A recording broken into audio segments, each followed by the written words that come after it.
Good evening, everybody. Hope everybody's having a good Monday morning. Happy holidays, everyone. If you are here, uh, drop a line in the comment section. Is anybody here yet? Anybody online? Nobody online yet? Anybody here? Say hi in the comment section.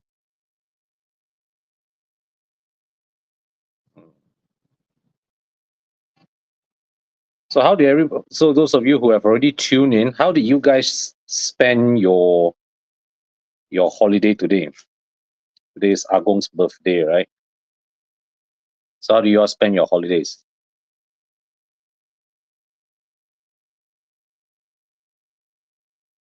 So so if you are here, you may notice that I am broadcasting from a different background. Right now I'm actually broadcasting from my mother's house. So today it's public holiday. Brought the kids here. Let's spend the day here. So anybody online? Anybody? Say hi in the comment section. Don't be shy.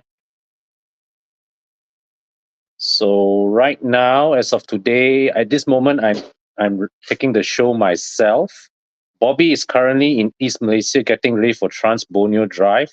Thomas is busy at the moment, and Thana just got home, so he will be joining us slightly later. Eugene, oh, I watched Garfield movie with the family. Nice, very nice. How's the show? Good. Hi, Foodie.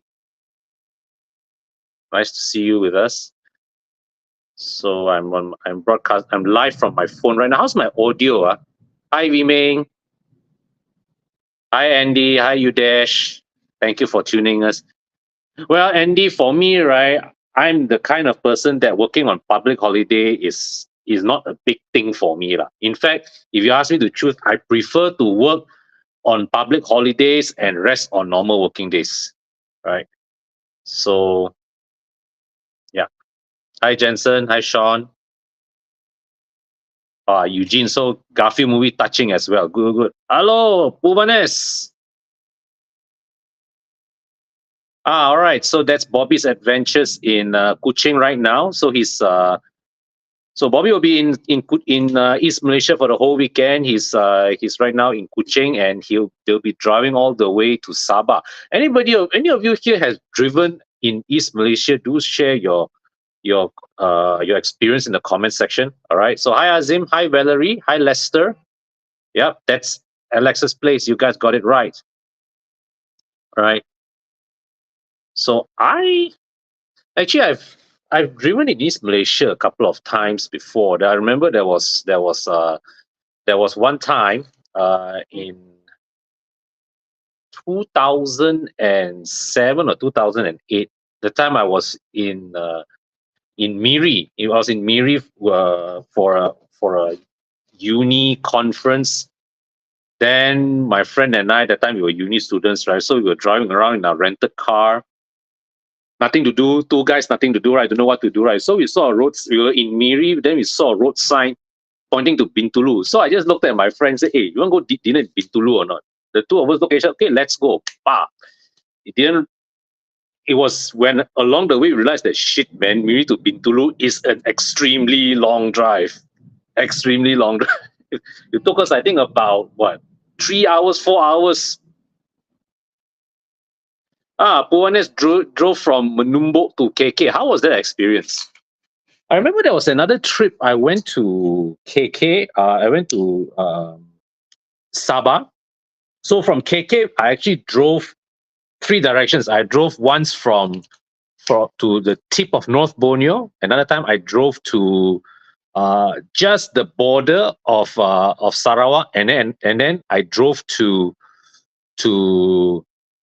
Sandakan, right? And I still remember the time, right, from KK to Sandakan, there were a lot of stretches on the road that no phone coverage one. Yeah. Yeah, Sabah and Sarawak are huge, Bob. You got it right. But I always say that for me, I had this feeling that Sabah and Sarawak is really East Malaysia in general really is a beautiful place. I don't think there was an occasion where I traveled to East Malaysia and I did not enjoy myself. I always joke with my Sarawakian friends, right? It is unfortunate that for a West Malaysian, it is actually more troublesome for me to want to migrate to Sarawak than to Australia. It is actually more difficult. Yeah. Yeah. So Encik Borang is driven from Kuching all the way to Kundasang. Enjoy the drive. Stay one night in Miri. Wow. Puan is Puan. Wow, 155 kilometers. You drove test drive your Tiana from Labuan to KK. Puan is you are somebody who makes interesting life decisions. Lah. Roads from Miri to Kuala Belait, Brunei was far more pleasant. Oh, do you guys know? Do you guys know that if you want to drive from Kuching, or let's say any of, like, according to this, to the map, Jian, show back that map just now. Show back that map just now. If you want to drive from, let's say, like Miri, Sibu, or Bintulu to KK, right, or to Sabah, right, you have to drive through Brunei. You cannot not drive through Brunei. Yeah, so that was something that I discovered. It was quite mind blowing to me when I first learned that. And the border between Sabah and Sarawak, there is actually an immigration checkpoint. So that was something I learned also. Yeah, when I drove from Kota Kinabalu to, I can't remember what was the name of that border town. In between that separates Sabah and Sarawak. But yeah, I actually visited that border town before. Yeah. So yeah, that's a bit of my experience driving in East Malaysia. So I'm pretty sure that Bobby, Alex, Mike Yap, those guys are in for quite an adventure, right? It's a lot of fun. Driving in East Malaysia to me is a lot of fun. I really enjoy it.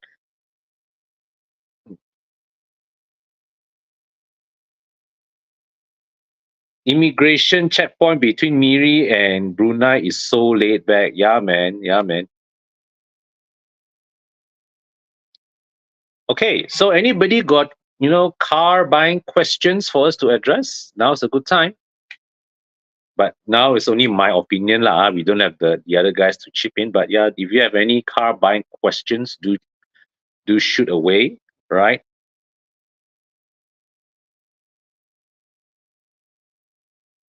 And oh yeah, just want to see if how many of you here who are watching, right? How many of you, because we have been doing this live show since 20 Chiang, we've been doing this live show since when? 2020 or 2021?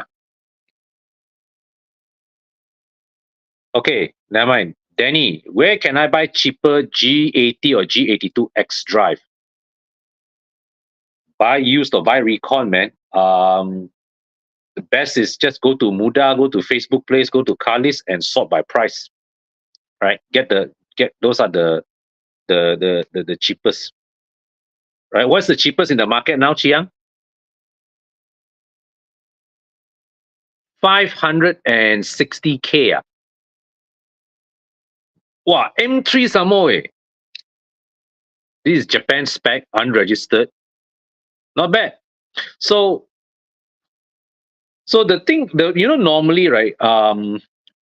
Let's say for a regular 4 series commands a higher price than the 3 series, but the M car is the other way around. The M3 normally commands a higher price than an M4 because M3s generally are rarer. So they command a higher price than the M4. This has been true since the E90. 4-door M3s always command a higher price than 2-door M3s. F80 M3 also has a command higher price than F82, and now G80 M3 also command better price than the G82, right? Azim, plan to buy a sports car. I know myself, I won't be driving a car that often. I'm wondering what is the process buying a car in Langkawi? What car do you suggest for below 300 grand?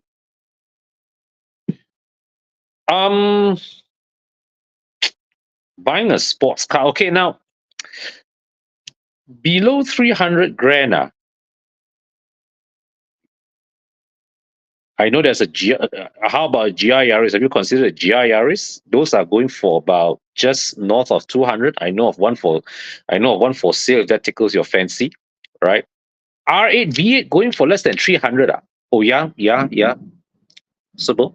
All right, but Azim, sports car got a lot of different genres or so on. So maybe you want to narrow down your genre. One is Honda City, I detect not worth to spare to go through the trouble to bring in lah. Okay. Raymond, between Tiguan versus GLB, I think GLB is the more stylish looking option, right? But Tiguan is the more practical choice lah. All right. Uh, so A5 Johnson, A5 2012 versus F10 2012 2.0 LCI. If straight out between the two, I will go for the F10. I'll go for the F10, but if you prefer the A5, then at least insist on going for a quattro variant lah. All right. Raj, 911 versus M4 G82. Budget 1 mil. If you are spending 1 mil, I would say go for a 911. No, go for a 911. 25 years old, XC40 or latest X1 petrol version. Ethan, neither of which are bad options. Neither of which are bad options, but XC40 or X1, I think is a bit of a conservative choice for you. If you are, I mean, are you on the verge of starting a family? Right. If not, then maybe you can consider getting something a little sportier, a bit younger. Yeah. So, but between the XC40 and the X1, XC40 is pretty good, but X1 is a newer product, and the new X1 is great. So yeah, I would say go get the X1. Right, X1 is something that I would look at. Right. Uh, Azim looking for a non-Japan, non-Korean car. 200 below 300K. You can consider a Boxster. I think you can get a Boxster for less than 300K. You can also consider a BMW Z4. Right, those are the two choices that come to my mind immediately. Bob Fry, get a Golf R. All right. Last time you guys told me to get one. Best decision ever. Oh, okay, Bob. This is something for those of you guys who have previously have tuned into this our live show, and you have bought a car on our recommendation. I want to throw you guys a special offer. All right, if you are one of those people who have benefited, right? If you have tuned into our show, you have bought a car on our advice, I would like to offer you on your first visit. All right. If you have not done so, if you have not come to Evo Club Car Wash, on your first visit to Evo Club Car Wash, I will give you a 20% discount off any service. All right. All you have to do, just to reach out to us. Okay. Our number is 012-488-0367. Just tell us that, hey, I've bought this car from after listening to Horizon live Q&A session. I would like to bring my car in for a cleaning, and I'd like to claim my special offer from Kon. Okay, so if you have bought a car on our advice before, reach out to our team, or you can drop a message at Evo Club Car Wash Facebook or Instagram. Right. So okay. Now coming back to questions. Sri Haran Karuna, what do I think of the new Vios? It's not a bad car, but I think overall the city is still uh, a better balanced choice in the segment. The city still has a better packaged interior.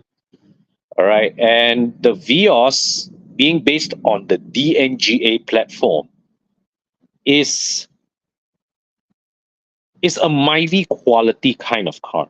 I'm not saying it's a bad car, all right, but it's a Myvi quality kind of car. So I mean, driving dynamics wise, it does drive better than the city in my opinion. But overall, typically the city is better packaged on the interior. So if you are looking for, because you're buying a car in this segment for practical choices, right? I would say the city is the better option, or you can look at the Proton S70. You get far better uh, bang for your buck. Okay, So okay, Azim, thank you for your for coming by. So hope hope looking forward to serve you again. Tommy Lee, how's maintenance on my E39 so far? What's the biggest damage to my wallet? The car's in the workshop right now. That they kena transmission fail-safe program. So still waiting for the car to come out. But so far, the biggest bill is still the first bill, you know, when I had to refresh the suspension and to refresh the all that, right? That one, when I first bought the car, I spent about easily 5 grand on the first maintenance, but I've never exceeded that amount thus far, right? So, ONS Warren, if we bought a car based on Horizon team member Rachun can qualify. Bro, I already give you damn lot of sweet deals already, way. Of course, you don't even need to ask, lah, way. Okay. Okay, Clarence, what do I think of Lotus? I'm quite interested about the Lotus Elise. Okay, Lotus is a very driver-focused car. So it's people who drive Lotuses have a different level, have a very high level of driving commitment. So you guys are really, it's a very pure kind of driving feel. Okay, so it's not for everybody. Lotuses are not for everybody. They are super raw, but it is also a driving experience like no other. So if you are, you know, if you are okay with sacrificing the kind of uh, of driving comforts that most cars are, that you get in most cars, right? Then a Lotus will give you the kind of driving enjoyment that no other cars can give you. Okay. For me, Golf GTI or R or M340 or Type R or J86. For me, the best all rounder in this choice will be the M340i for me lah. Okay, but to focus specifically on the GTI versus Golf R, right? I will go for the Golf R. Golf, if you can afford the Golf R over the GTI, always go for the Golf R. All right. Encik Beruang, looking at Swift Sport Silver Edition, in your opinion, do you think it's worth 10K compared to the standard Swift Sport? Would you buy compared to Honda Civic? Now, firstly, if you are looking at I wouldn't compare a Swift Sport to a Honda Civic. That is a totally different consideration. Uh, because the Civic is something that is largely practical, but also pretty decent to drive, right? Whereas if you buy a Swift Sport, you're buying it purely for the driving enjoyment. Um, is the silver edition worth the extra 10K? I have no opinion on that. All right. But the thing is, the question I have to ask is it worth?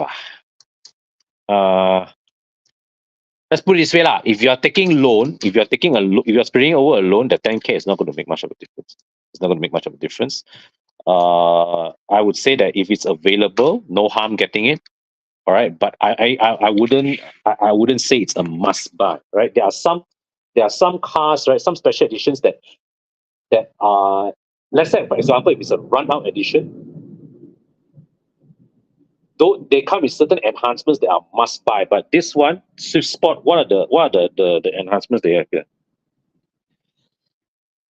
Doesn't look like something.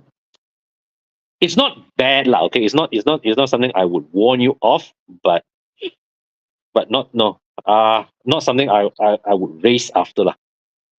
Okay, so Charanjit, what's your view of the G60 520i launched recently? Looking for reliable daily alternative to my Porsche Cayenne. Thanks. Uh, the G60 520i does look a bit kosong lah. I think it does look a bit kosong. It may be it may be worthwhile to wait and see if they will introduce a higher spec version. I do suspect that down the road they may come out with a 530i. All right, that may be worth the money, worth more the money. You may want to consider. You can also consider getting a premium selection G30 530i. I think those would be great value to pick up right now. Right. So yeah. So that will be that's the. I'm I'm still not really taken by the new 5 Series styling, to be honest. Not a fan of it. Tabule lah. This non-M Sport look really tabule lah. Usually 5 Series I'm quite okay with non-M Sport, but this G60 really tabule lah. Right.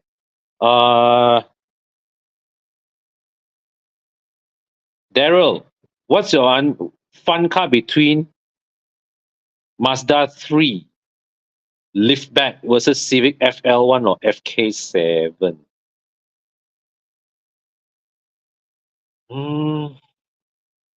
Between Mazda, I think I'll go with Civic FL1 and FK7 would be the non-Type R Civic hatchbacks, right? I would say go for the Mazda 3 because the FL1, FK7, those would be on CVTs.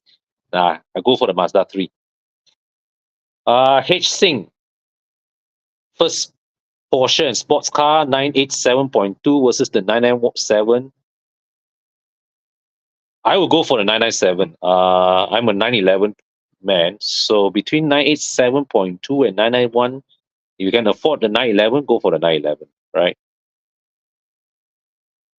For those of you guys, if I didn't manage to answer your question, would appreciate it if you can type your question again because I'm broadcasting from the phone, so my screen space is limited. Yeah.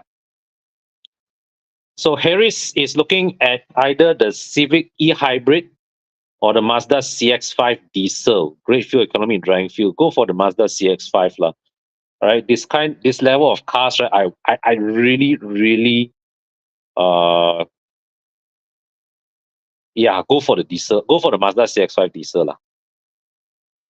WM6091 Subaru XV as a family car in terms of safety and comfort. Go for it, man. Go for it. Clement, 330 G20 LCI or C300. Hey, Nick. Sorry. Hey, Nick. Welcome to the show.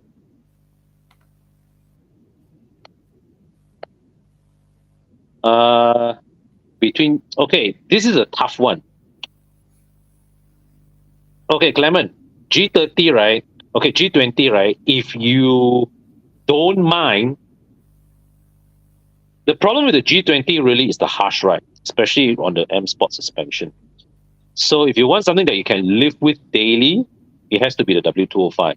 But the W205 interior build quality is nowhere near as solid as the BMW lah. So that is my view. But that being said, the W205 facelift is much more refined compared to pre-facelift, right?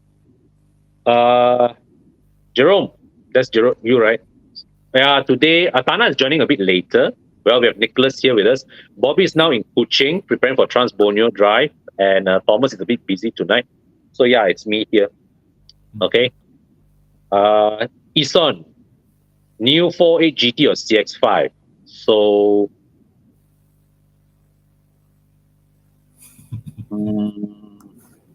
CX5 is the proven option law, right? But 48 GT is more Gaia lah. More Gaia. So do you want the practicality or do you want the style? Right. Bob Fry. 408 GT questions in the past month. I just wonder whether it's an appeal or the draw from the whole warranty offering that they are doing.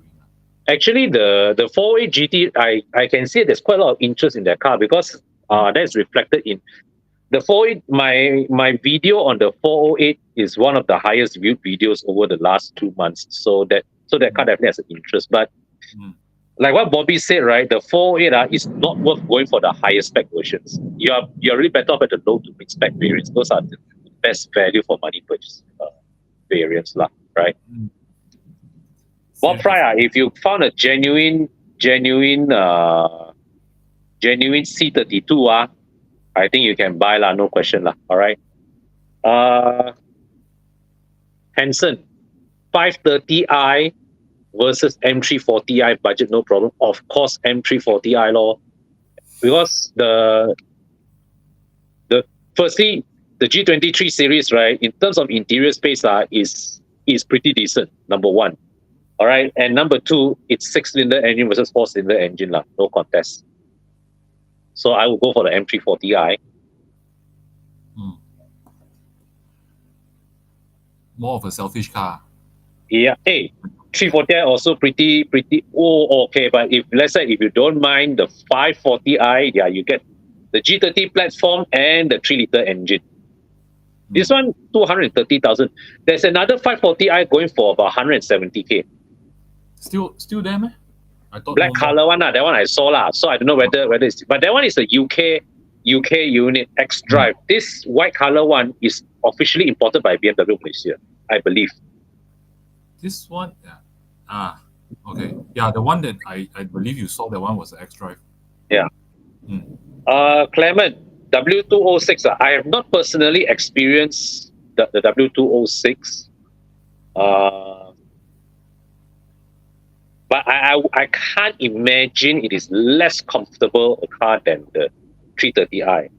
So the thing is, I believe the 330i will be a more dynamic choice.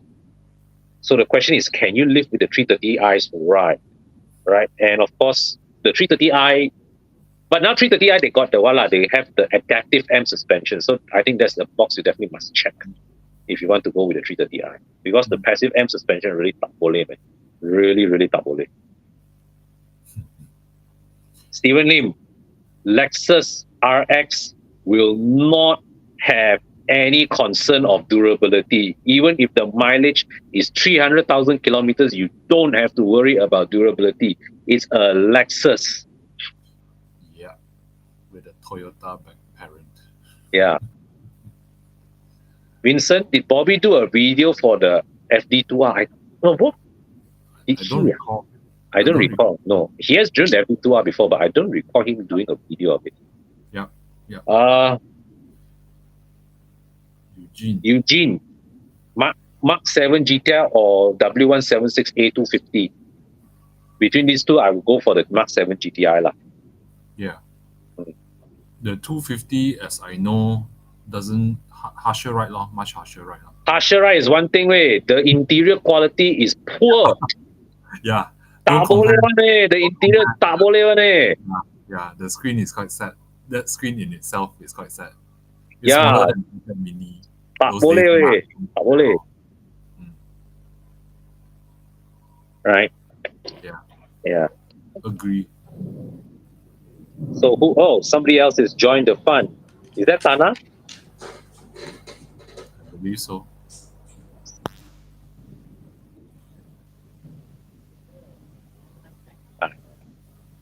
Andrew, between the 211 and 212, I will go for the 212.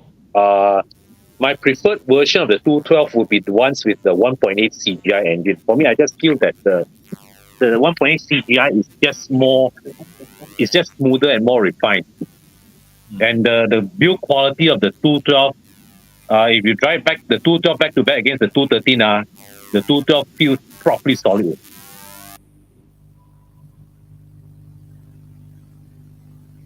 Do you guys see any interference from my side? There was a short while only. No more. Oh, okay.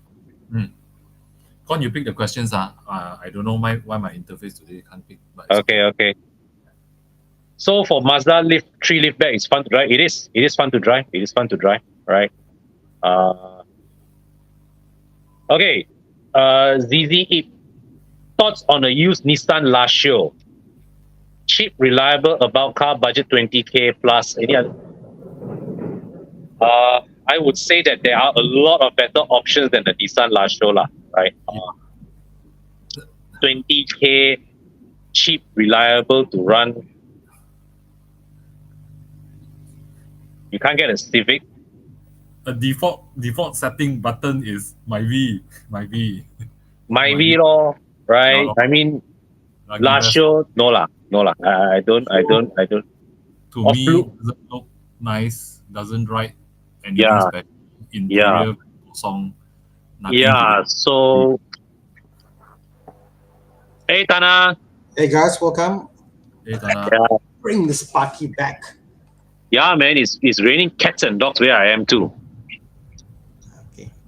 Okay. So let's just get to some quick fire round and get this party going. Let's go to the latest message. Wow. Okay, wait. I need to move to another. That's fine. Okay, guys. So you've got this watch coffee movie with the family. Good for you, man. Pretty much different. Okay, it's place. Okay, okay, guys. So today, we have Bobby and Kuching. So, Mm. we have obviously Nick, Kon, and myself. So if you got any questions about car buying as well as getting into cars and anything about repairing them, getting them back on the road, refurbishing them, interior, all that stuff, please by all means talk through, and we are more than happy to talk about old class, classic cars also today. Mm. Have you covered this guy from Janet Chia? So question is, where can I buy a cheaper G90 or GAT. G82 X5? Mm. Have you covered that? This one we No. talk already. This question we talk already. Okay, Uh, that's fine. Anything else, guys? G80, R8V8, anything else to cover? Can get a Cayman. you just have to go online and search lah. Search sort Yeah. by price. Mm. Hey, Now, Tana, have you mm, have you have you worked on the Mercedes W212 before? Because Shariza here asking you, jom kongsi W212 E250 okay ke? 2014 any issue? As far as I know, tak ada issue ah. um, there are lah. There are some issues lah. I mean, Ah, I noticed that. I mean, things like the alternator, mm-hmm, things like um, um, there are a lot of breaker switches in the car itself. Those things, I think that's got one of those like gremlin mm, issues in the car just creep up. And these cars, Mm. as they come out of warranty, I noticed that what called, I mean, out of warranty for years now. A lot of mm, them have gone and replaced batteries, never reset. mm, I think those simple things are causing an issue with these cars. right. If you see what I call from the factory with Mercedes, what the battery lasts like 5 years, 7 years. When you bought the Mm, brand new, then you notice that the guys who bought secondhand, every 2 3 years they're changing batteries in the cars. That's mm, because that a lot of the guys who are buying this, they don't go and reset properly. Because what happens with this modern BMW and Mercedes is there's actually um, the car is smart enough to know that as the battery ages, it will amp up the power of the alternator. Mm. mm. So it's a cycle more. So you amp up Oh, more, it will charge the battery more to keep up, to level up. Mm. And that's one oh. thing. Second thing is these kind of newer cars is that when you put in a new battery, if you buy original BM or Mercedes, there's a QR code, and you're supposed to scan the QR code with Mm, your scanner. Let's say your mm, OBD tool or a scan. When you do that, the car will know how many ampere battery it is, what is the CCA, the yeah. cold crank amp, Mm, and by that the car will adjust. If you don't have, you're supposed to go and enter those fields when you enter the and you put the battery in. By knowing that, the car will know reset back to zero and then do back. If not, because Mercedes, when the voltage is low, you notice a lot of funny issue comes out. Mm. ABS lah, this lah, that lah, whatnot. So the minor stuff which is not done by Circle Carriage or the official Mercedes dealership, those are the things that you worry about, and that will cause other issues, in the car. So it's like more of a cascading effect. I've seen this cars happen, So yeah, not easy to work on, but yeah, get that sorted for you. But other than that, yeah, fantastic car. Go ahead. It's comfortable, nice car to get. yeah. Mm. Mr. Joe is asking recommended BMW hybrid workshop. Tana, you take BMW Oh, hybrids? yeah. I mean, you can come and see us for hybrids. I mean, okay. So BMW hybrid. Let's just put what's the caveat over here. For BMW hybrids, um, everything else is about the same. The biggest issue with this car that is the coolant system. The coolant system fails in this car quite more than the normal BMW. Reason being, there's two coolant tank on the hybrids. One for the HTC converter and one for the actual typical engine Mm, cooling system. So people don't check them, you see, and it leaks, and Mm. leaks are very small. And the problem with this car is that even here is out, even if your hybrid cooling system leaks and there's zero coolant in the system, unlike a typical BM or car will tell you low coolant, correct? There's no warning in the BMW hybrid that huh? the coolant is low It for doesn't the. warn one. Ah. So I'm saying it's funny because why? It doesn't warn you that because there are two separate systems somehow. That's weird, right? Yeah, it's weird. It's weird because I know I percent because I had the same issue. Okay, and it doesn't give warning on the ACDC inverter cooling system. Doesn't give you a warning is down there, but the normal cooling system there's also warning. Um, Yeah. yeah, so you should kind of check this out. You Make see, sure the, everything. the, the, the funny thing is the old that even the old E24 that we are working on has cooling system warning. No. Let me repeat this. There's two cooling systems. One Yeah. for the car and Uh-huh. one for the inverter. There are two Yeah. separate cooling systems. Yeah. So So so because normal one. I would Normal system, imagine that the inverter cooling is even more critical. Eh? correct. So somehow I noticed that when it's low, it doesn't give you a warning that the Oh. inverter cooling system is warning. It tells you hybrid error and stuff, but it doesn't give you that warning for that system. Very funny. Notice that happens. This is the battery, by the way. The battery again, different Yeah. cooling system. The battery is cooled by the AC. AC runs and cools Right. the. So again, if your car has got very poor AC, that will also affect your battery. Yeah. So a hybrid is different because why those things you make sure that these things are taken care for and the car will last a lifetime. No, I don't see Mm. a problem with the car itself. But yeah, it's just one of those things that you got to go and regularly service it, make sure it's checked out. People make sure that the guys in the workshop you're going to um, not Mm. just fix problems with the hybrids, but they've driven them. They know what it is. They know Mm. what is the standard for them. Um, yeah, it's a hard one, but yeah, you can always go to my shop or any other shop which you think has got experience. Even within or even within BMW, I'm I'm I'm more leaning towards Auto Bavaria for hybrids Mm. because the fact is they've got the highest number of hybrid technicians across all the BMW centers in Malaysia. It's Auto Bavaria. Then, are you guys equipped to work on the hybrid module? If anything, No, no, or lah. If let's say no. hybrid specific module with specific maintenance, you recommend that they go elsewhere, lah. Right now, from what I gather, Mm. um, I mean, I own one obviously, and Mm. I'll be happy to do myself. From what I gather, is there's a place that's outside of the BMW which does hybrid battery leveling. They take the Mm. battery, they check the voltage, and they level them or they swap one unit out. That they do. That one I think most workshop can do if they want to. The inverter, I haven't seen anybody can program the inverter in. They still go to BMW. So I can be wrong, but I haven't found one that can do the coding. So Excuse myself outside. sure. Sure. Okay. So yeah, so there are things that only Bill we can do at the moment now. But I think as we progress at one point in time, more and more shops can actually do them. Okay, let's move on to the questions over here. Today we're getting more technical than before. What's the latest one? 2042. Today is now. Okay. Let me just scroll back. I'm going to scroll back to 845 and then move forward. 408 premium or CX30 high plus premium. I find that 408 has got a much more a different offering. CX30 for me, it's a bit overpriced. I prefer the 6.5, but I think it's more a preference. The 4.8 to me looks pretty. The 4.8 looks pretty. I'll go 4.8 because because if you're talking about resale value, obviously Mazda is a choice. But the fact you're comparing a Peugeot 408, you know about the resale value, Jensen, and you want something that's different. I think the 4.8 Premium is much better looking. Vastly different size car also, I Yeah. suppose. And different segment also, I think. If you Yeah. think about it.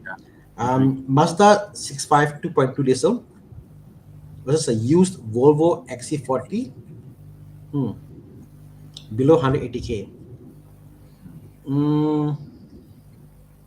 I know Bobby and a few other people like the diesel in the CX5. I actually don't like the diesel in the Mazda range because it is the least powerful diesel you can get. It's the least efficient diesel you can get, but it's the most quietest diesel you can get. Mm. If you want diesel, because if you ever think about diesel because of fuel efficiency, about going 1,000 kilometer on a full tank, the Mazda isn't it. You get the CX-5 diesel because in your country diesel is cheaper per liter, and you think like, okay, I don't mind paying the same rate as Mm. petrol. um, but it is quiet compared to on diesels. In this option, the Volvo XC40 is definitely my pick. It's definitely a much better car. Thana, Other options, yep. ball throw into this, right? You notice that the F15, BMW F15, X5, right? Hmm? The hybrids we have are quite cheap nowadays, right? Look, Um, again, I think depends what drivetrain you're getting. Like, no, I wouldn't get the hybrid, and its SRs. I'm not a fan of its fantastic drive, but mm, I've seen them failing quite a bit. mm, If you skip the iDrive and you want below 180k, and if you can mm, find something which is probably, I mean, maybe Chiang can find something that is the X45, is it X50 or 50 or 40, the one, the 3.0 B3 engine, Chiang. yeah, If you can, I if think you so. can, if you can find those Mm, non-hybrid 3.0 mm, below 180k, I might get that, but I think it's more on the higher side. I don't think it's below 180k at this mm, point. mm, mm, The hybrids, I will probably stay away. mm, If it's 40e, more so, stay away. If it's the mm, 45e, so let's look at this Golden Dragon X1 3.0 and then 680k are just about lah, mm. just about. Yeah, Okay, yeah. yeah. So, but again, for 2016, it is definitely an old car. You're Mm, buying an 8-year-old car for 180,000 ringgit. Obviously, it's nice, but if you're going to go down this path and you're okay with diesel or the Volvo XC40, I'm kind of linked towards the XC90 actually. XC90, mm, although it's a bit pricier, whatever, the value, the quality it brings is quite nice. mm, But obviously, after warranty, uh, twin twin drivetrain, supercharged, turbo, hybrid, the problems are definitely there. mm, Um, uh, Something else, Dave. Honestly, I mm. think for this kind of price range and what it offers, I'll probably go with the normal CX-5. If you like CX-5, just go for the non-diesel CX-5. Mm, Probably be 150 and below. Yeah, XC90. See, this is better. This is T5. So this one over here, you see, it's newer. mm. It's a non-hybrid, and this will last you a lifetime with no issue whatsoever. Yeah. 180k, you can negotiate this down a bit more. This will probably be a better deal. You see, it's Mm, newer than the X5. It's much more luxurious compared to the X5. yeah. And I believe 5 years warranty is over. Potentially can extend, maybe. Mm, Yeah, definitely. This is definitely a better option compared to either one of those. yeah. Yeah, and you're okay with Volvo one, correct? So now you got a Volvo Volvo drivetrain with something better than the Mazda. Mm, Okay, let's just quickly move this down over here. What do you guys think about 2019 X60 out of warranty? What to get? As I said, maintenance nothing much. Reliability is quite good, but it is something new that we're entering into after after after warranty. Um, um, After outside warranty Volvos with hybrid drivetrain, but they are fantastic cars. You know, I would go for yeah. the XC90. I won't stop at 60. Yeah. Um, Mazda liftback, any issues? No, we haven't heard any problem with Mazda liftback. They are fine. Go ahead and get them. Yeah, perfectly fine. I wish they were faster and more powerful. Mm, Just going down. Yeah, beautiful, isn't it? It's a beautiful car. It's one of those cars that if if Ferrari put a badge on it, and like then they'll think, wow, this is the newest Ferrari. It looks that good to me. yeah. Few Um, cars. yeah, Yeah. yeah, it's beautiful. I mean, design wise, it's just a beautiful car. Any other badging on the car, and the car will be worth much more. The lines of the cars is beautiful. Mm.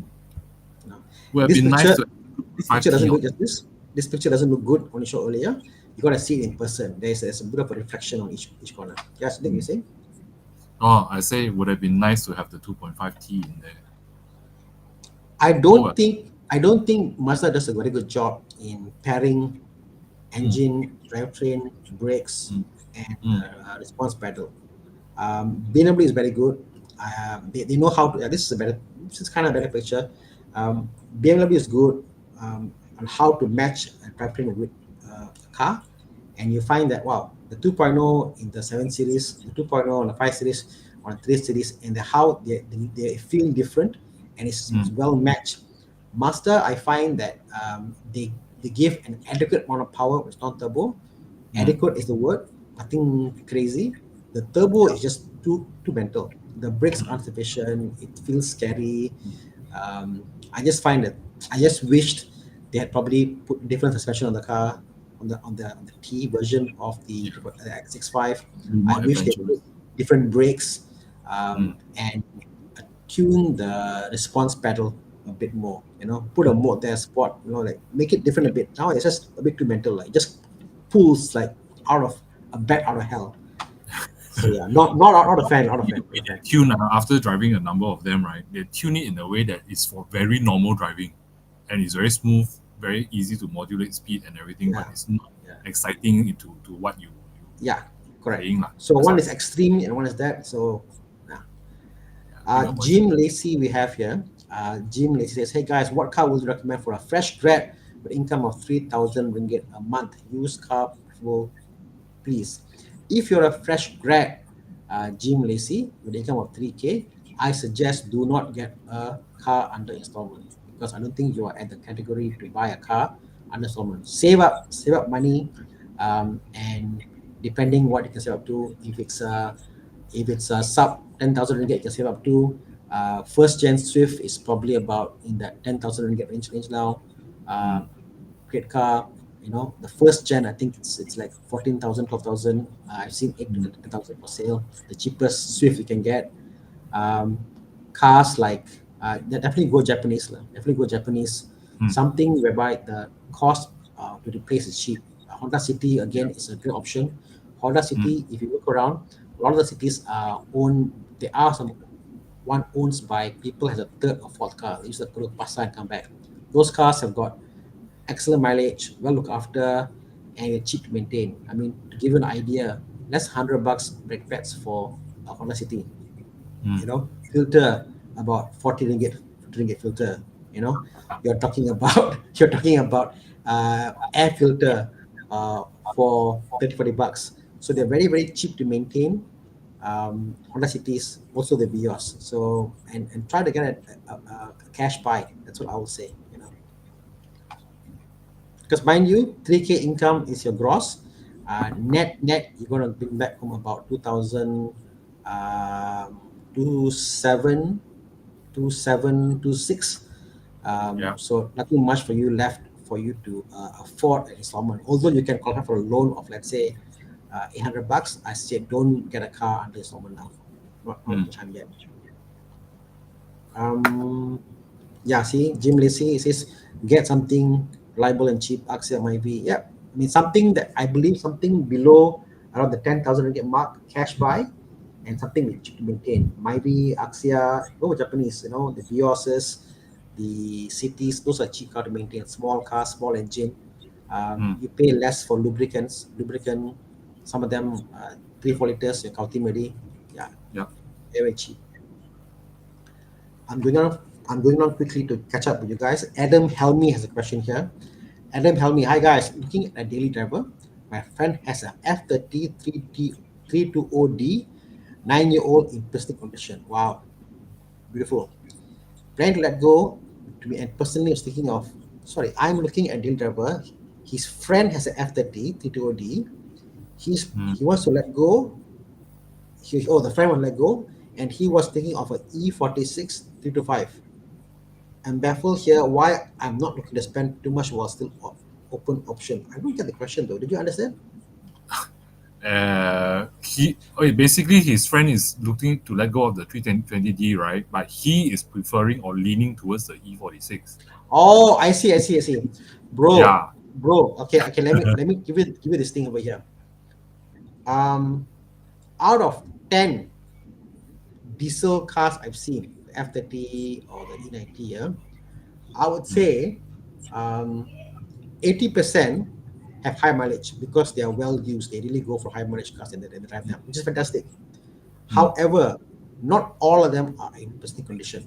For some reason, they lose a lot and they're not actually in good condition. There are few, like, if you can find one in good condition, whereby you look at the engine bay, no leak whatsoever, injector is perfect, no smell of diesel, I would say get it. I think you'll be more happy with the 32OD F30 Yeah.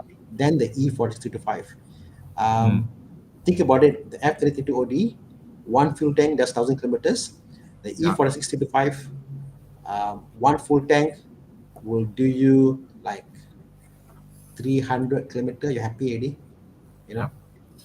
And Then also the E46 interior is falling apart. It's falling apart everywhere, plastics here and there. It's very, very hard to get it up to looking to be fantastic. But again, if you're set on old school, restore mode, whatever, then go for it. But this is your daily driver, a daily car to go around. So I'll go for the F30, honestly. Yep. Icon. Okay, I'm back. Yeah. So since Subaru is going to go for CBU, its current owner will face a price inflation for parts. I Okay. don't think so. Yeah. Parts are always CBU. Yeah, parts are I don't think always. so. There are no Subaru parts manufactured Yeah. in Malaysia. The what you call it, the part suppliers are still the same. Correct. Yeah. Okay. Mm. Civic RS EHEV or 2020 use on no brainer, bro. BM. Yeah.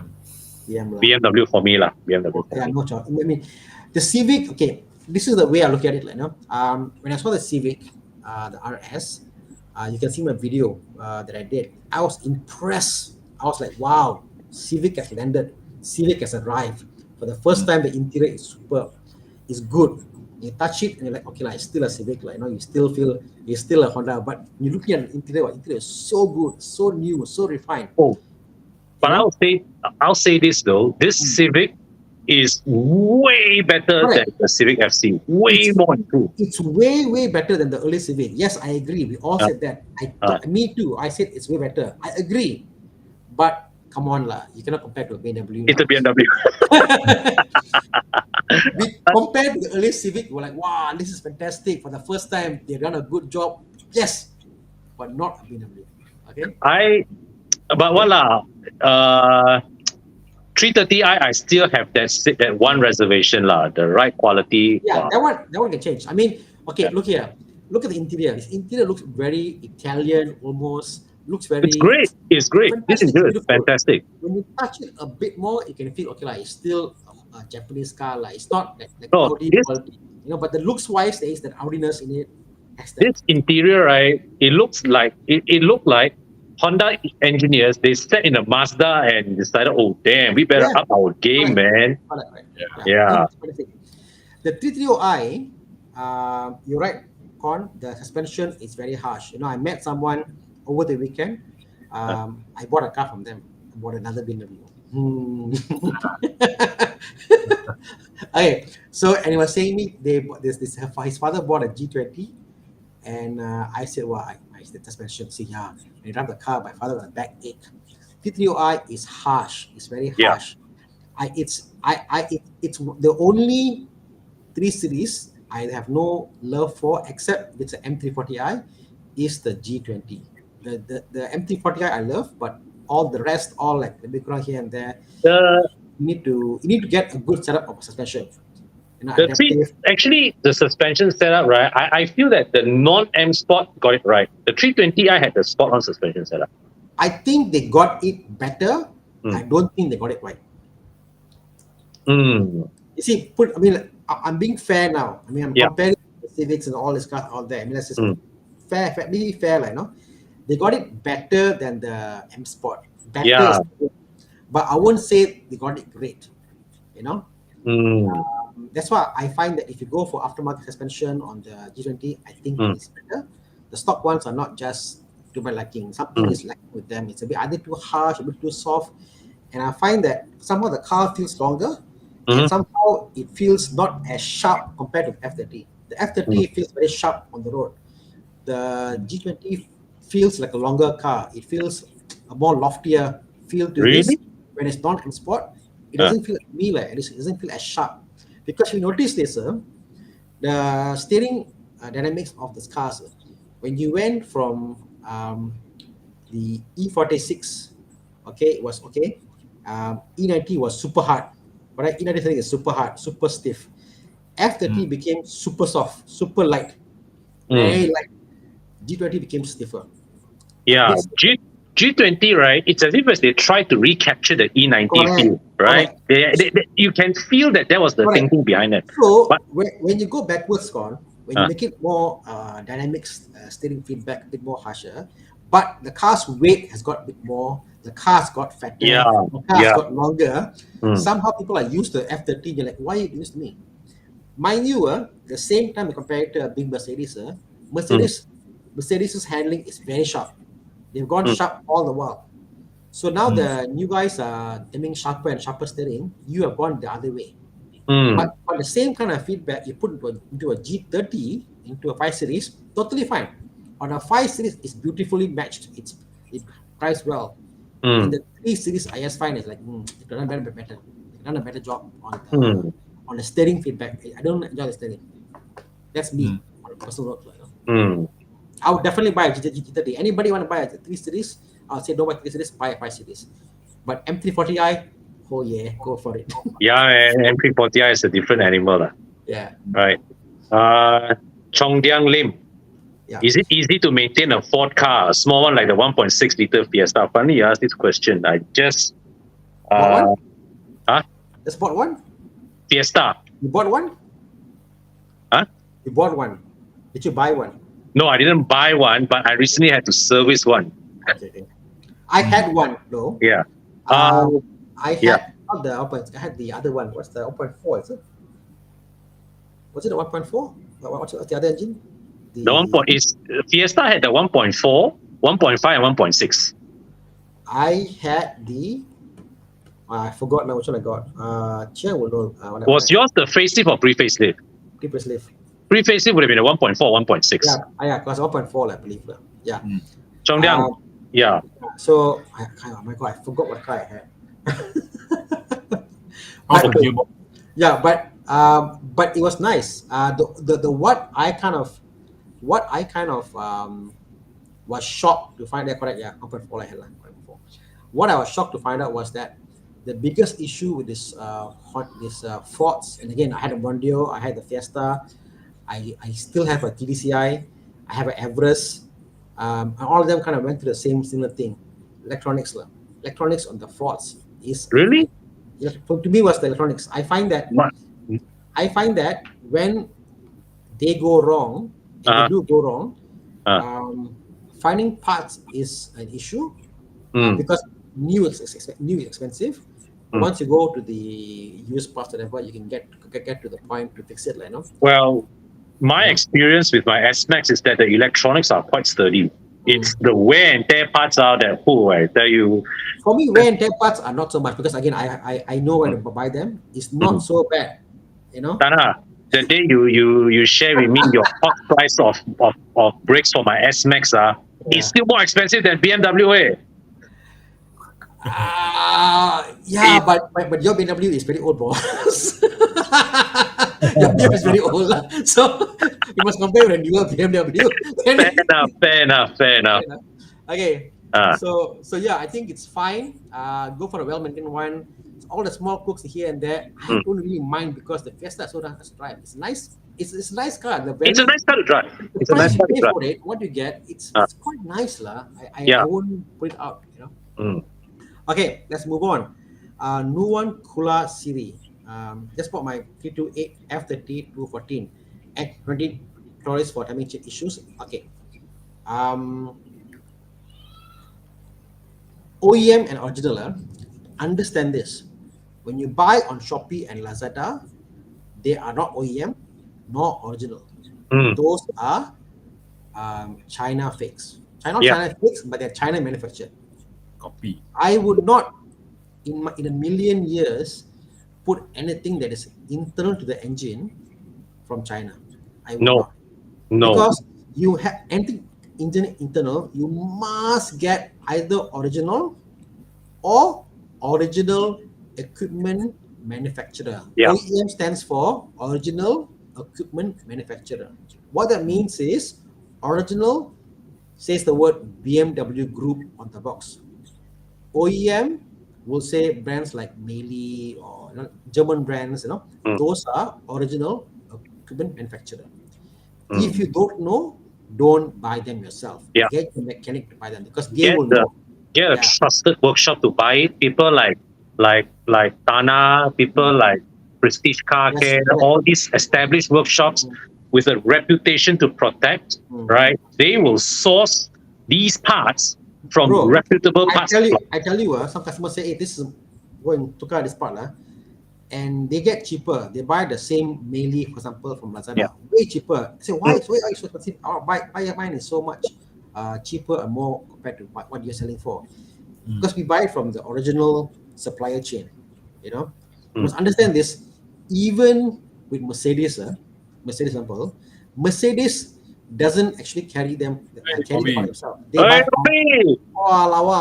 How's Oh Kuching, yeah. man? Kuching is all right. Hey, come show us the view. The Yes, Alex's view. house. Where you staying, Look at wait? that. There, Alex. That's Alex. Uh, I'm Correct. staying at Pullman Hotel. nice, Isn't that nice, Alex nice. condo? Yeah. When are you guys hitting the road? Uh, tomorrow Mike Yap will arrive, Okay. and we're gonna drive his car and go and pick him up, Oh, lovely, lovely. and then tomorrow we will head to Teluk Melano, which is the tip of Sarawak, like 0 km. Mm. Ah, So the because westmost tip lah. Yeah, because Kuching is long, right? Like that, right? Kuching is here, right? Sarawak is long. Kuching is here. We will drive to the very tip first. Right. Then only we start from there back to KK, the tip of KK. Ah, Yeah, so that we truly drove the entire length of the third largest island in the world. so what? Hey, to truly drive the length, you have to hit like Lahad Datu. Yeah, it's 2,000 km. Uh-huh. So it's equal to KL to Phuket and back. So wait, so where are you guys ending the trip? Where's your finish At the line? I don't know the name, but there is a monument being built in the tip of Sabah one. Yeah. Oh, so you're going really all the way to the easternmost tip of Sabah. Yeah. Oh, lovely. Yeah. Yeah. That's that monument there. What is it called? Isn't that the north? Sorry. Isn't that north? Well, that's the officially recognized tip of Sabah lah. Okay lah. Yeah. Yeah. Actually, So, that's a shorter distance. huh? That's a much shorter distance. Because if you have to go to the easternmost tip, right, that is another, I think, 2 days of driving, probably. I don't know. This is the official blowpipe run route lah. Mm. Go for it, man. It's fun. The sceneries are beautiful. Mm. Well, it's my first time, and it's my first time, and there are 3 Aston Martins together. Right. One Maserati. Hey, Thana. Tana. Yes. Sorry. Don. Yes. Thana. Just now, I came back to the hotel, sitting behind a Maserati Gran Turismo. Bro, I tell you, it's comfortable. The seat bench is short, yes, but I can sit comfortably inside. I don't mind sitting in that car going like from KL to Penang or KL to Hat Yai. I can survive that car. And the sound, bro. Yeah. The sound, bro. Yeah, Same. and Started lah. yeah, is the price is the price of a Mazda 3. True. Hmm. Very true. Anyway, yeah. So tomorrow there will be another two Cayman joining us. Tomorrow there will be a Nissan GTR 33 joining us. Wow. Yeah, and Civic FL5 and an Audi RS6, the new Audi RS6, Oh, sweet. which is the owner of the Pullman Hotel. Oh, lovely. And another one guy, I don't know what car he's driving, but he is the owner of the ship that ships cars across Malaysia and Peninsular Malaysia and Sarawak. Okay, lah. This guy got some money, lah. Yeah, not some, a lot. Yeah, yeah, Ship, Kon. yeah, The operative word is ship. yeah. Sorry, guys. Those who are asking where's Bobby, I'm in Kuching. So, you all know I sold my car and to Kuching, right? So I put it on a ship, and then my car is sold here. So, then I feel regret. So I flew back to Kuching to buy the car. Yeah, Oh. when it's off the ship. Yeah. Okay. Yeah. Anyway, sorry for interrupting. Okay, so question is the Cayenne 3.6958 okay? So This is the most reliable possible combo way. Yeah. Surprisingly, I just did an engine swap for one. The head gasket blew, I changed it. But yeah, of all the Cayennes, this is supposedly reliable. But anything is possible, you know. But yeah, they are quite reliable. But any car, right? I don't care how reliable lah. You Toyota also, right? You badly maintain means it's badly maintained lah. End of story, right? I won't give you a blanket statement, but again, this is a very Volkswagen derived engine, which is sufficient lah. It's comfortable, sufficient, you know. But it's the most reliable possible combo lah of the Cayenne. It's the most affordable Cayenne entry point you can get into without getting the 2.9, which is expensive to buy in terms of apa nama dia, the entry point. What is this? What the hell? They gave you a cake. Pullman Hotel gave me like a dessert cake made to look like a road and a Lamborghini Sesto Elemento on top. What the hell? Oh Lord. What the hell? Wait. Yahweh, I was surprised by this. Hey, that car, is it a model car or what? It's a model car. I mean, it's not a cake, right? That car is not a cake, right? Not everything is edible. Not edible lah, Kon. I can see the seats, Kon. Cannot be lah. They do the seats. Wow. It's so lovely, right? Yeah. Nice. Hey, the I don't know hotel is so nice. I don't know how much you paid for this room, but it's worth it, lor. The owner is a very car guy. The owner is joining me together on the drive, our Trans-Borneo drive. That was talking to me about him. So apparently, Yeah. Sorry for showing off. Hey, we are happy for you, man. I'm just reminding Thana and you that if you guys came over, you would get it as well. I may not lah. They may not have a model for E39 and E36 to give us. So they say sorry lah, cannot give you lah, you know. Yeah. I appreciate the hotel improvement.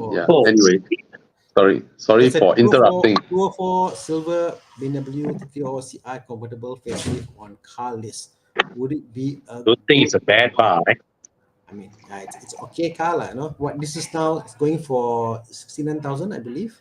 I saw one for 69. Should be the same car. I mean, any convertible is a good buy lah. Yeah, exactly. Any convertible you buy, how much can you lose lah? End of the day.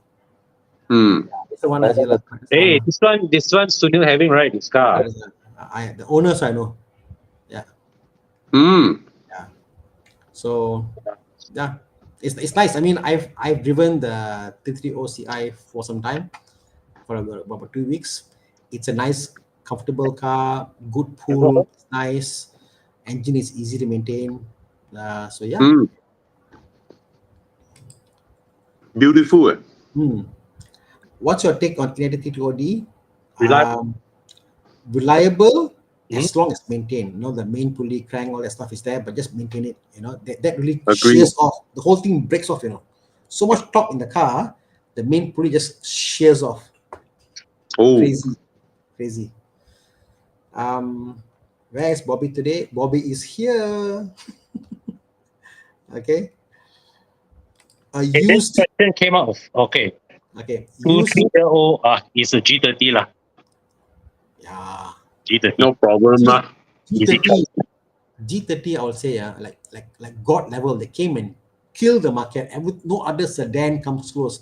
Even the S90 to me, like G30 is winner. You know, S90 was a better Agree. value car, but G30, the way BMW just nailed the package, man. They just nailed. even the G12, although I Agree. like it, the G30 is much more usable, big car. You know, it's a usable big car. Yeah, it's just crazy, lah. So good. Agree. It's at Kudat. So the guy said the tip of Borneo that you're going to Kon, Bobby. It's at Kudat, Yeah. Simpang Mengayau. That's where you. Oh, Thank you. Simpang Mengayau. If you guys are there, please go and look at Bobby. You can go and see. I'm sure it's going to cross by your path on the way there. Not difficult to spot three Aston Martins driving together. Take a picture and share on Evo Club. We would love to see those cars on the road. You know.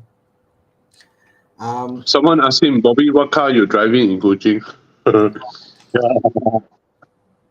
Hey, let's take Sherman's question. He's upgrading from his MX-5 between a 2012 a 911 Carrera convertible versus a newer Boxster. How would you guys pick? I would go for the Carrera. Bro, the very fact you can afford to buy cash Carrera convertible, you got the cash to do it, buy that because that money will hold. Opposed to you buying a newer Boxster, the price will Exactly. you know, 911 all day long, man. People like me, I can't afford to buy cash Carrera convertible. If you are in the position to buy it, buy it. That is a wise way of keeping your money. Yeah. I'm curious, do you all see one? What? Oh, 991 convertible? No. No, I mean on Muda or Kalis, like he's asking, right?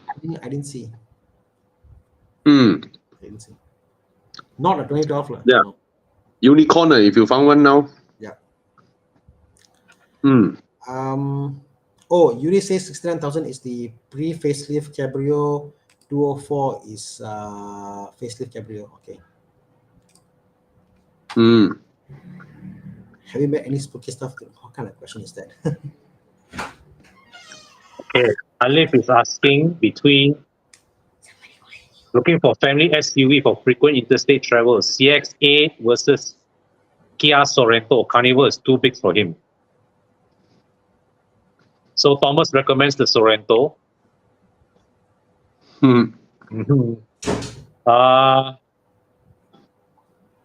I would say neither is a bad choice lah. CX-8 top spec. Are you going for the diesel? Really, Carnival too big?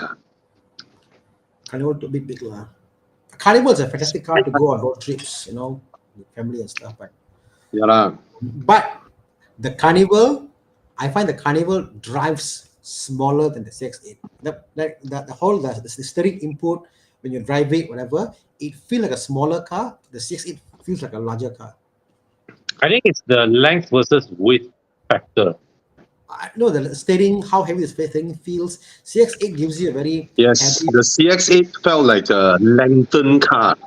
Yep, it is. It really feels that. It is a lengthened Carnival CX. feels like it was designed from the ground up like that. Yeah. Until I need to park the car, I don't realize that the Carnival is big. And I'm parked like, oh shit, the car is big. And then all the camera comes in like, oh, come on, I see, well, ngam, you know. ngam. So okay. Carnival is nice. Every convertible is a good choice. What about SL55 204? If you can afford the Rotex, bro. bro. For it, bro.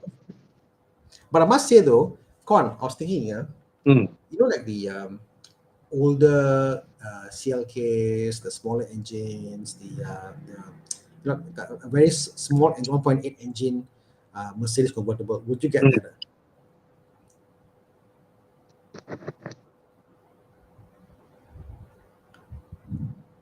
Nah. I think the Z4 kind of, because we're looking at Z4 and those kind of cars are like, Yeah. Z4 for me, yes. Indeed. Yeah. But so yeah, so not all convertible. I think it has to have that. if I'm, Must for me, have, if I'm looking for a good, cheap convertible bike, Z4 tops my yeah, list. it must have some sort of dynamic feel to it. It's an MX5, it's a Z4, something about the car. Either it's luxurious, it's big, it's comfortable, it's a Grand Tourer. Something about Yeah. the car is there, you know. Even the E46 Cabrio, something about it because it just feels nice, big, spacious, you know. Yeah, not all convertibles, I guess. But SL55, my God. XL55 is a different proposition as an SL. Yeah. Hey guys, I log in again. Sure. I cannot Okay. select question and all that. Yeah. Any of us getting a LCI E60 530i? It has to be a very, very good condition Yeah. car for me to even consider E60. That's my only concern. E60 is one of those cars that a lot out there, prices are diminishing every day. Every other month I see the prices are dropping and dropping and dropping. Unless it's a special spec, it's very nice, something about it is unique, I'll consider one. If not, I will just skip the E60 and go to maybe a F10 because You not know, much more. right? F10s are now approaching E60 prices. Yeah, exactly. You know, Crazy. like put it this way, E39. Ah, If I were to find one, I ah, don't know, maybe a green color is E39 with individual interior seats, a brown color, yeah. manual, 3.0, ah, 3.0.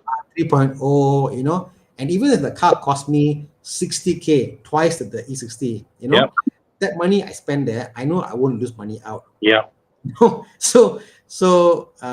this one. The car is with Kon. Not this one. But yeah, but you get the idea, you know. Yeah. So some cars like because you're paying cash, you know, you're paying cash. Mm. So the question is, if you're buying for how much is the E60 530 LCI? Just now the example was showing what? 30K. 30, 20, no lah. Okay. E60, I don't think any of them are in the 30s right now. They are all 30 in plus. 20s already. Okay. So this is all plus it's a bit BS lah, you know. I think it's about 20 plus lah, okay? Mm. For an excellent condition car. So at 25K, the question is, what car can you buy? It will not give much problems. It will hold the value, Mm. and you could enjoy driving this a bit more. I would say in this kind of era, I'll go for the E90. The E90 probably won't depreciate as much compared to E60, and the E90 has got better electronics than the E60. The E90 towards the end of life has got better build Yeah, quality than actually, E90 somehow I hear less issues compared to E60. E60 came with a lot of this. The steering has got this. What do you call it? It's that dynamic steering or whatever. Active steer. Active steer, correct. Mm. Oh my god. Oh my god. Active steer replacement is super expensive. Super expensive replacement. Used part. Super expensive. Not worth it. You buy a car for 20 odd K, you spend 5-6K on the steering, and it fails. You know. So yeah, you know, no lah. Hey guys, I'll be back. I'll be back. Okay, sure. No problem. Okay, I'm here. go here. Where we stopped. What's your opinion, Bobby, on Yeah. buying an older car and refurbishing it versus a new car? So 2017 S90 T8 versus, bro, 2017 car is considered, no need to refurbish lah, it's considered a new car lah. Yeah. Yeah, it's not old lah, you know. Anyway, if you didn't know or you did not saw our little video, this weekend, Saturday, Sunday, after morning drive, Volvo Sungai Besi is treating Evo Club members and any viewers here a free light breakfast with coffee and all that, their activities at their dealership. So it's an open invite to all Horizon viewers and Evo Club members. Nice. Just go there and you will not believe it. The S90 T8 brand new, 30,000 off. Wow. Okay. So new car, of course, you get warranty. Everything is new. The smell is new. Nobody else's saliva on your steering wheel. You know, no one's whatever biological stuff in your car. And of course, a used one, a 7-year-old one, you save a lot of money buying it. But of course, it's a used car. It's out of warranty. Whatever it is, you need to fix out of pocket law. Because I also know people where they buy new car, they just pay maintenance, they just pay the installment, and whatever happens to the car, everything is covered under warranty, and they don't have unexpected outlay of money. But of course, they feel more, whatever there is that happen, they feel more frustrated when they buy compared to when they buy a used car lah. Because used car they expect it already, man. Expectation is different. Do they have the maintenance offer for Volvo now? No. You mean for used cars? New cars, they give a New cars, yes, the VSA they have it. You can buy, right? So when you buy the car, you pay whatever the VSA terms and conditions. They change according to time one. Okay, so you have to check the fine prints yourself, and then you pay the amount. But at the end of the day, it's sort of like no frills. You literally pay nothing out of your pocket. Yeah. Except your own tires and wipers. Could you buy this together with your purchase price when you buy the car? I did for my XC90. I purchased the VSA. So it's like you pay one lump sum and continue. Yeah, I paid one lump sum, but then only if you plan to keep the car for long. Like for me, drove it for 2 years. I wasted lah. I paid for nothing. Pay for how many years? Pay for how many years? The VSA I think is for, I may be wrong, but at least it's 5 years. Yeah. So if you I didn't even go back for anything is Understand. I didn't use it. Yeah, you only buy it when you plan to keep the car through its course. Okay. Yeah. VSA is vehicle service agreement. Basically they service your car for it. Sam Lee, good evening guys. Looking at a 981 lately. Want to ask what to look out for when getting one. What are some common faults on the car? Want to get some local advice. As what we say, we have a network of PPI through Evo Club Insurance. Get your car checked out, and they will do for you inspection and find them. Common faults in the car. 981, I find like small things like the vents will break. Things like discoloration here and there, but other than that, the car is pretty solid. I did have though, Bobby, funnily enough, there is coolant error will come out, and basically there are a lot of these solenoids in the car, 7 of them. They will open and close the coolant valve, So those things that go for testing, you can't see because it comes when we are doing a short drive. So I had to do a longer drive. Yeah. So if you can try to get inspection done, say, can I have like a half an hour drive, 10 minutes drive to get the car up temperature?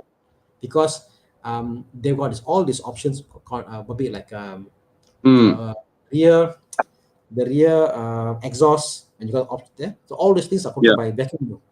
So the vacuum controls them. So if temperature not there, no leak, you won't find them. So just see our colleague Alex Tamrock said it's very reliable. He had it for 2 years, faultless through that period. Yeah. Okay.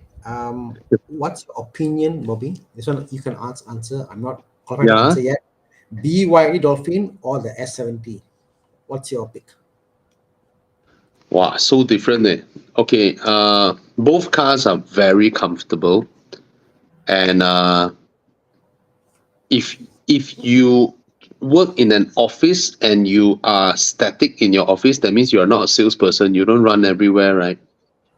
The the BYD is perfect. I mean, from home, office, home. That's it, right? But if you do run around a lot, right, then probably the petrol car is currently still less less hindrance on your day-to-day schedule lah. All right.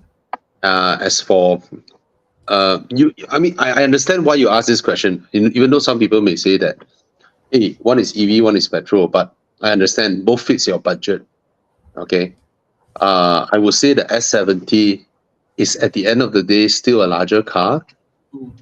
With 5 person on board, you still can have 5 duffel bags in the boot for you to go on a let's say you have, I don't know, father, mother, and then 3 kids, 13-year-old, 15-year-old, 17-year-old, and then you all head from KL, drive all the way to Perlis, put your car onto the ferry, go to Langkawi for holiday.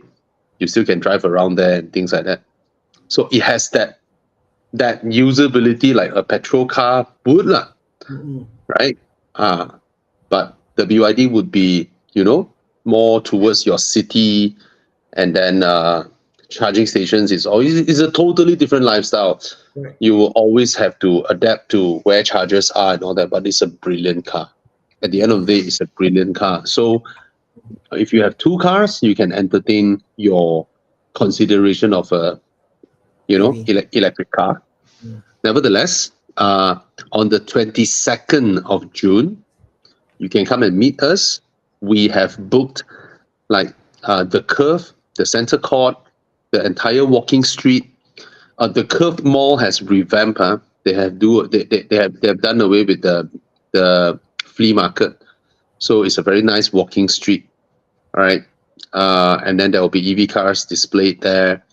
There will be a lobby where we booked for test drives, and then for EV owners or plug-in hybrid owners, on 22nd of June, you guys can come to the Curve and park at the piazza, whereby usually parking is not allowed.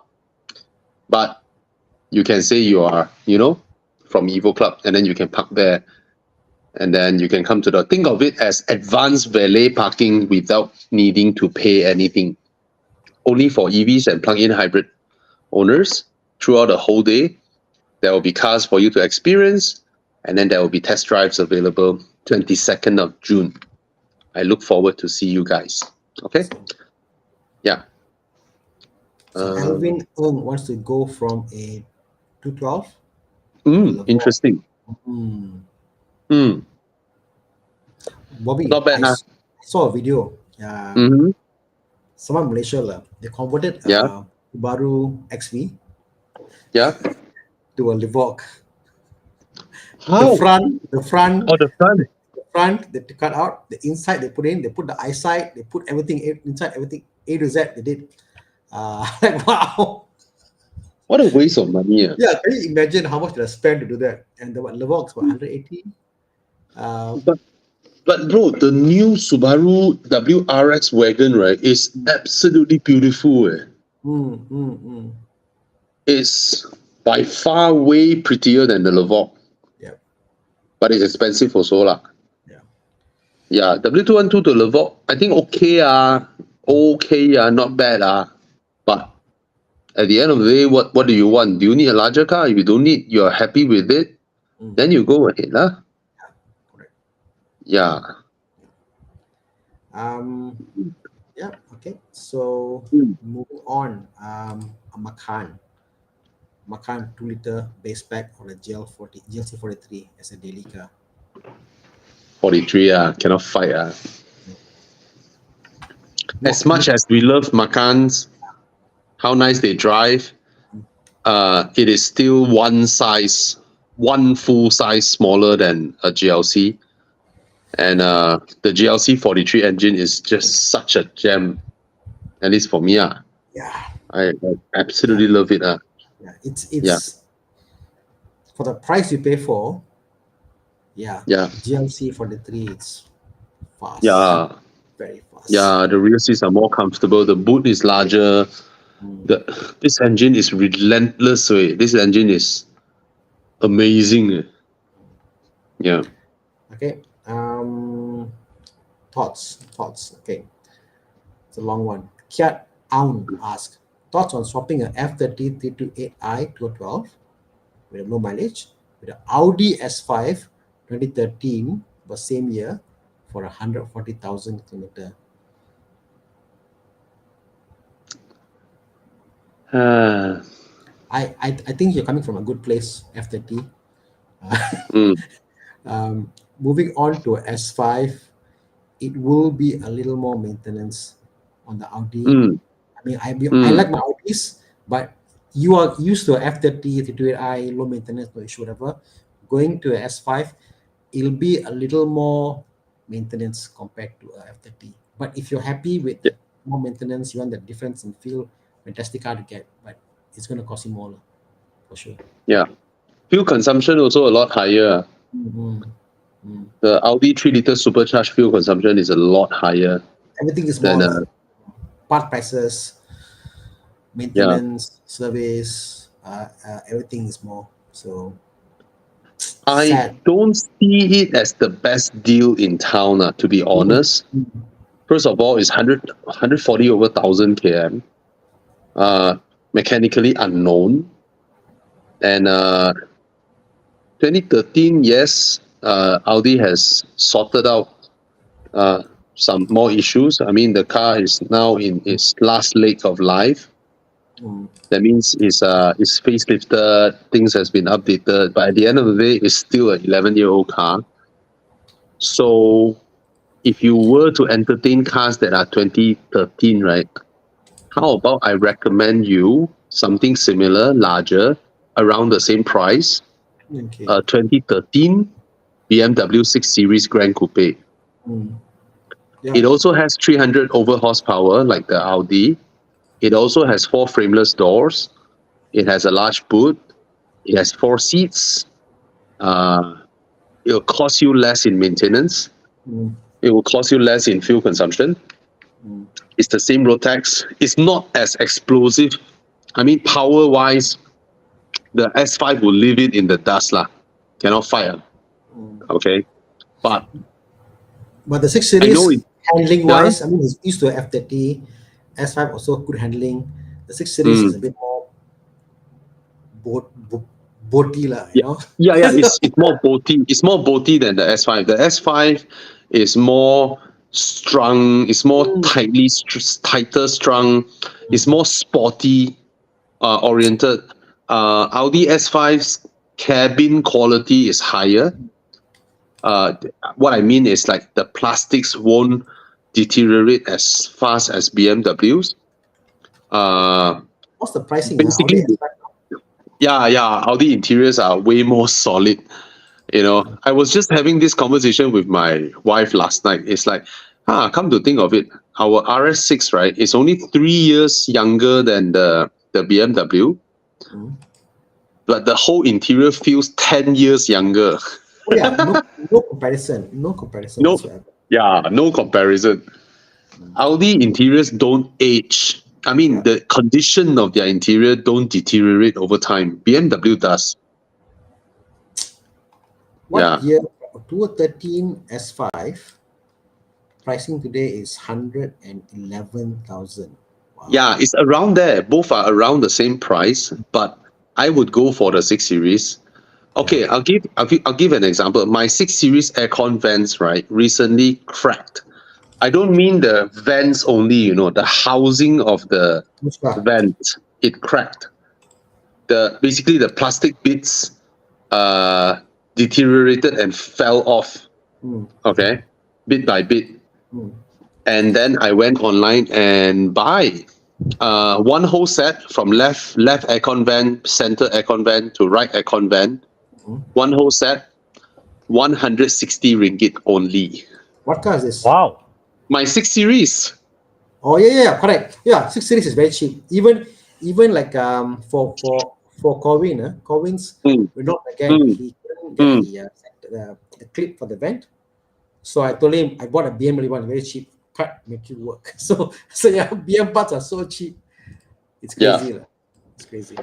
So for Kit On, do consider 6 Series Grand Coupe. I know to you it feels like BMW to BMW, but trust me, 6 Series, even the seating position is different from your 3 Series. The feel of the car, the whole demeanor of the car just feels more grown up, and you feel like a upgrade instead of a parallel. You know, you see, it's correct. 140 ringgit, I get the van. 100 over ringgit. This kind of parts, right? You Mm. shop in Shopee, Lazada is perfectly okay because these are not Yeah. critical. You know, if it fails, it puts you on a Yes. flat bed, Okay. right? Can I throw this to you? I know maybe Yeah. a bit typical. If you're okay with spending, this is the case. Hear me out, Cat On. You're okay to spend 100,000 ringgit cash on an Audi S5. Can I ask you to pay 130k and get a 217 G30 Oh, yes. under loan, bro, and a G30? It's miles better. You get the same Yep. handling, feel, tightness, grip, everything is there. Get a G30, proper update. Yeah. Yeah, Way better handling than the 6 Series. yeah. Yeah. G30, bro, G30. Way livelier engine as well. Yeah. Cat On, If please. if we're not talking about speeds that are 170 and above, right? Let's say speeds that are 150 and below lah. The 2-liter G30 is actually faster than the 3-liter 6 Series. Yep. It's a faster car. Then you're going to see Mikey up tune a bit there. Car's even better. So yeah, it's Yeah. Even if you don't tune, even the stock 258 horsepower is faster than the 320 horsepower of the 6 Series. Yeah. Exactly. It's faster. Okay. So Same torque, 400 Newton. I think not better. Okay.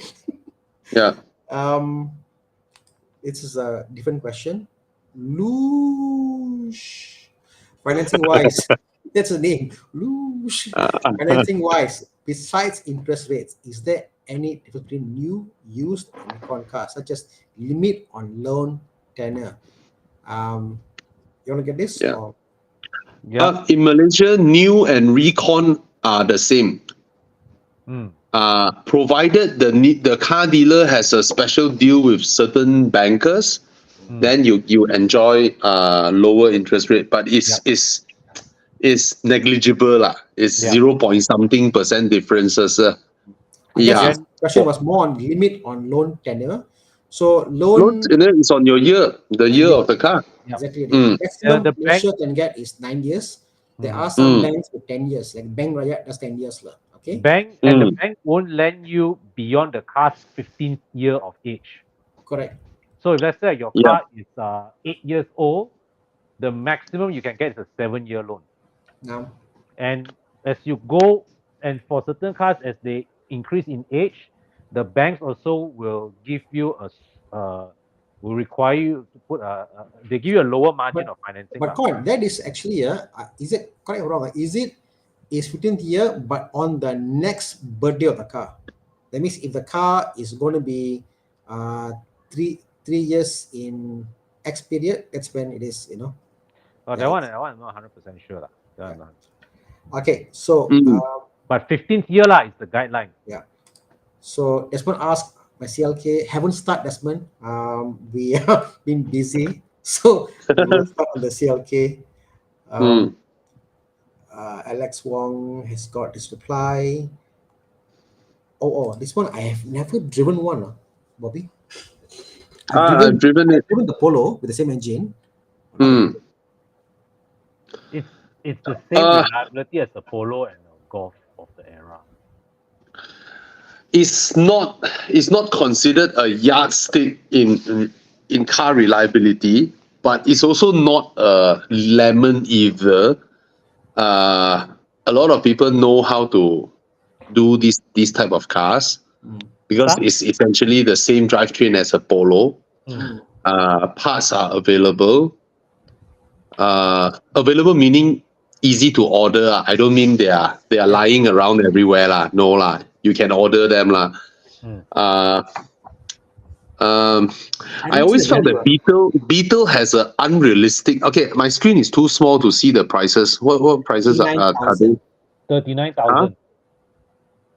39,000 for a 2013 car.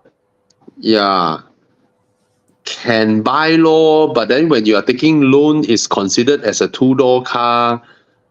You are better off with So yeah, and it's spacious inside. I mean, provided you really like the car, then you go ahead, law. yeah. The 1.2 is actually quite powerful. Yes. All right, it's quite lively to drive. Yeah, quite lively. It revs a lot It's on a- low RPM. It's an 8-valve engine, you know. It's a single cam 8-valve engine. Oh, Yeah, it's okay lah for this kind of price. 30 over thousand, you get a cute car instead of a banger. You know, instead of like a used Axia. You know, Yeah. also this kind of price. You know, no lifestyle. You don't get late. You know, a Brainless Beetle. off. you buy a Beetle, maybe something, you know. Maybe you won't get it also. Yeah, a Beetle is like it's the kind of car. Even when you're fetching your girlfriend, you know, you are going somewhere and then the car break down. Maybe you make out in the car, right? Hey, tight, Bobby, tight. Huh? It's tight. The Beetle inside is tight. It's more spacious than a Suzuki Swift. It's still more spacious than a Polo. You know, okay lah. But provided you really like the car lah, then you go ahead lor. I don't think it's a bad car lah. Some people really like how the Beetle looks. You know. Yeah. So there you go lor. Okay. It's funny. So Thana, you mentioned about the E90 325. I have yet to see a 325 with proper sorted suspension. Even when it's sorted, I think it's a bit harsh. So I just find the 323 is better.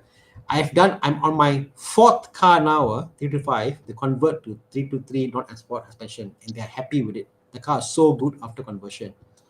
So yeah, the But sport harsh. In my books, E90 across the range is in the category of harsh.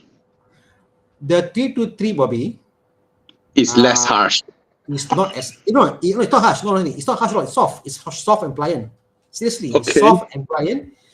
Don't get run flats on the car. Okay. Run flat, normal car.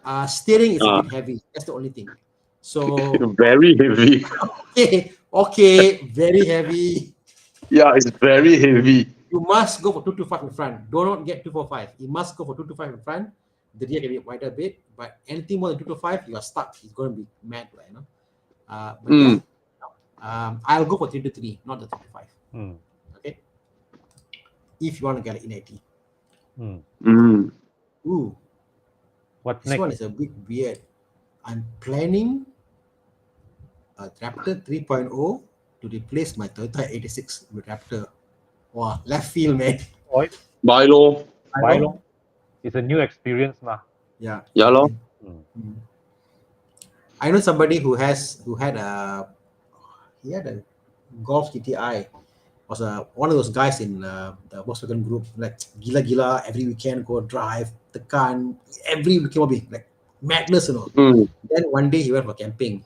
Then he fell for camping and he sold the Volkswagen.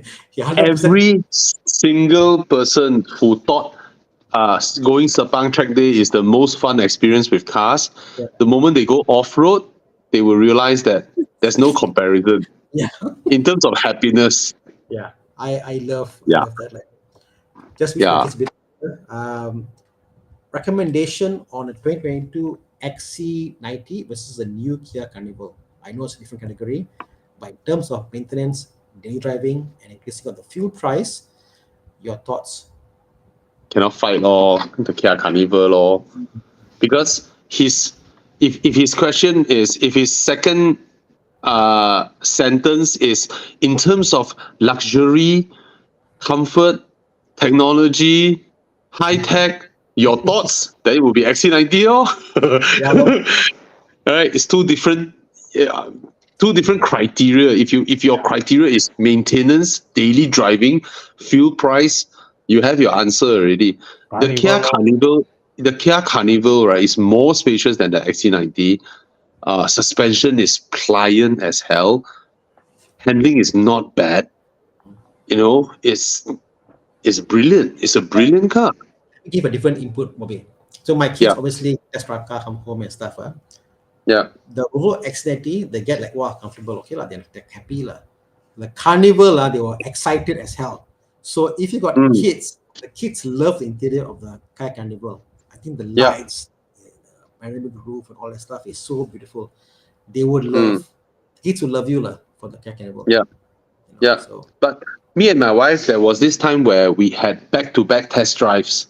Back-to-back media cars of the Kia Carnival. I think it was earlier this year or late last year. Kia Carnival and then XC90. The difference is drastic. Like from Kia Carnival, it's like, wow, so nice, so nice. Then the next week is the XC90, right? This is proper. You know? Proper luxury car, proper design, the ambience of the interior, of course. the feel of the material, just touching the door Yes. handles, The turning leather, the volume knob. Yeah. I put this way to you. Mm. Every new car, okay, wait, I got this. Every Yeah. new car you go inside, you Mm. can smell new car smell. Yeah. Except Volvo. Volvo is not Yeah. toxic. There's no toxic smell. What do you smell is a toxic smell, toxic of plastic and stuff, None Yeah. of that stuff in the Volvo. Volvo is neutral. It's like, Yeah. I've been here all my life. Yeah. It's the luxury ambience of the car is what the Kia Carnival cannot fight. The Kia Carnival is well built, blah, blah, blah. But at the end of the day, when it's back to back, right, immediately, this is proper. This is proper luxury car. Yeah. That one is trying to beat. Yeah. Yeah. Mm, Okay. But I'll buy the Kia if it's a used Oh, car. yeah, me too. Because Buying it's wise, but resale, maintenance. But all- the XC90 yeah, is a more, If those are your concern, then the Kia Carnival, right? But from my wife's perspective, right, they can accept the image of a luxury SUV. Some will still feel the Kia Carnival is in between a van and a SUV. They have that feeling. She will have that feeling that I'm lugging around a van, not very lifestyle, not very stylish. I don't look good in it. It's like you ask your wife to carry a big basket as the handbag going to the supermarket. She don't feel she's pretty in it. That kind of feeling. It's not a Yeah. lifestyle. Yes. Even though it's damn good looking, the Kia Carnival. Yeah. Mm. So Govind Singh's question is quite straightforward. E200 or G30 from G30. G30. Sorry G30 is home run for BMW. Home run. Provided you love the Mercedes interior, then the design of the Mercedes interior, then there's no fight. Design I wise. always wonder about it. Yeah. I know that anybody post the Mercedes interior, the picture, night picture, ambient lighting, any picture here at night. See on that, go back, a picture at night. Yeah. See, very common. I've seen people take picture of the E-Class at night. They share on social media and stuff. Like, how do you feel after a couple of years owning a Mercedes, the interior? Does it? Wow. I think it's okay. Okay. I for one, yeah. I mean, just change the color if you feel bored. There are times where when I got into a Mercedes test car, right, when I go inside, right, start the car, then the ambient lighting light up, right. I mean, in the correct color in the right color that I like It's like, yeah, this they really know how to design interior that makes you feel wow. You No, know, you my see point is, people who post. yeah. Like my There point are is, people who post. Yeah, yeah, yeah. your You Audi were saying? example, the Audi, Yeah. your Audi interior impresses you without trying to impress you. It impresses you on the longer span. Whereas the Mm. Mercedes interior, when you get in, immediately impressed. Wow, the feeling is like wow. Yes. And the Audi interior, right, is like a boardroom, and then I'm only impressed when I'm touching it, you know? Mm, You know, long when term. I just look at it, right, it feels like okay. But the Mercedes interior, I can sit there and just look around, and then there's the other thing. You see a lot of people post Mercedes interior photos on Instagram, you Mm, know, mm, mm, because it's a pretty thing to take photo. Mm. You know, like a city with a lot of lights. That's Mercedes interior, right? Audi interior is like, those European city. At night it's all dark. It's like okay, okay. And then Mercedes is like Dubai. It's like China, Chongqing. Wow. Yeah, No, yeah, that's yeah. what I'm That's the saying. thing. So my point is, imagine Uh, that was an interior every day. Like say every day, I can stand watching my Audi interior. Over time, I uh, develop. I love it, whatever. But if every day I'm going to be bombarded with a Mercedes interior, like the color, ambience, the chrome. I drive the car. yeah. I like True. shiny, whatever. Like every day, like wow. I mean, on an occasion wise, I love Mercedes. But every Yeah. day for 5 years, Mm, 7 years, I don't know. mm. Mm, Agree. a thought lah. I don't know. Oh, I've driven. I mean, when I was at Mei Hong Son, Mm, there's no street lamps. Outside is dark. yeah. The in-car lighting is annoying as hell. It pains. Yes. It pokes my Ah. eyes. It pokes my eyes. Yeah. So I have to switch off all the lighting. Mm, Turn off the screen and all that, because it hurts my eyes, mm. Oh. especially when outside is dark. Oh yeah. You Yeah. know, Audi Yes. has got a mode on Bobby's car also. You can press and the whole display becomes black, dark. Mm. Why did you use that? I've never. There's a mode on the Audi interior. You press a button, the whole thing Mm. becomes dark, and only the critical things will show up the top there. There's a dark Because mode. Tana, I press a button and then my screen goes. No, not that. On your cluster, meter cluster. Oh, oh, oh, oh, oh, oh, There's a oh. mode Uh, press, the meter cluster will go ah, dark. Only the key things will appear in the meter cluster. oh, cool, cool. Okay, I So didn't. I don't know that. I'll go and explore. it's amazing. So yeah, I when I go like night driving on my Audi before Hmm. visit, I press the mode and it's like fantastic. My eyes just become very cool, very nice. Ah, nice, nice. Yeah, Night mode. Night and mode, correct. It's called night mode. Isn't it called night mode? okay, That's what okay. I would call it. Yeah. Okay, hey guys, from a F30 Wow. 335i to a Man. Porsche 997. Wow. Congrats, bro. Congrats. Congrats. Is it a significant amount of difference to pay for a normal service and also wear and tear? Normal service, okay, Not. a lot more lubricant, but not much more lah, you know. Yeah. Fuel filter, so oil filter, double the price law. Maybe last time you pay like $60, now you pay like 120, 130, for oil Mm. filter. Labor, last time you pay maybe $80, $100, now you pay 150. So nothing much lah, not like bank breaking difference. Yeah. The coil packs and spark plugs on a Porsche last way longer than a BMW. BMW, I find that 50k, 60k coil packs and plugs will wear off. Porsches last longer. Generally, I find Porsche parts are more reliable, more hardy, more stronger.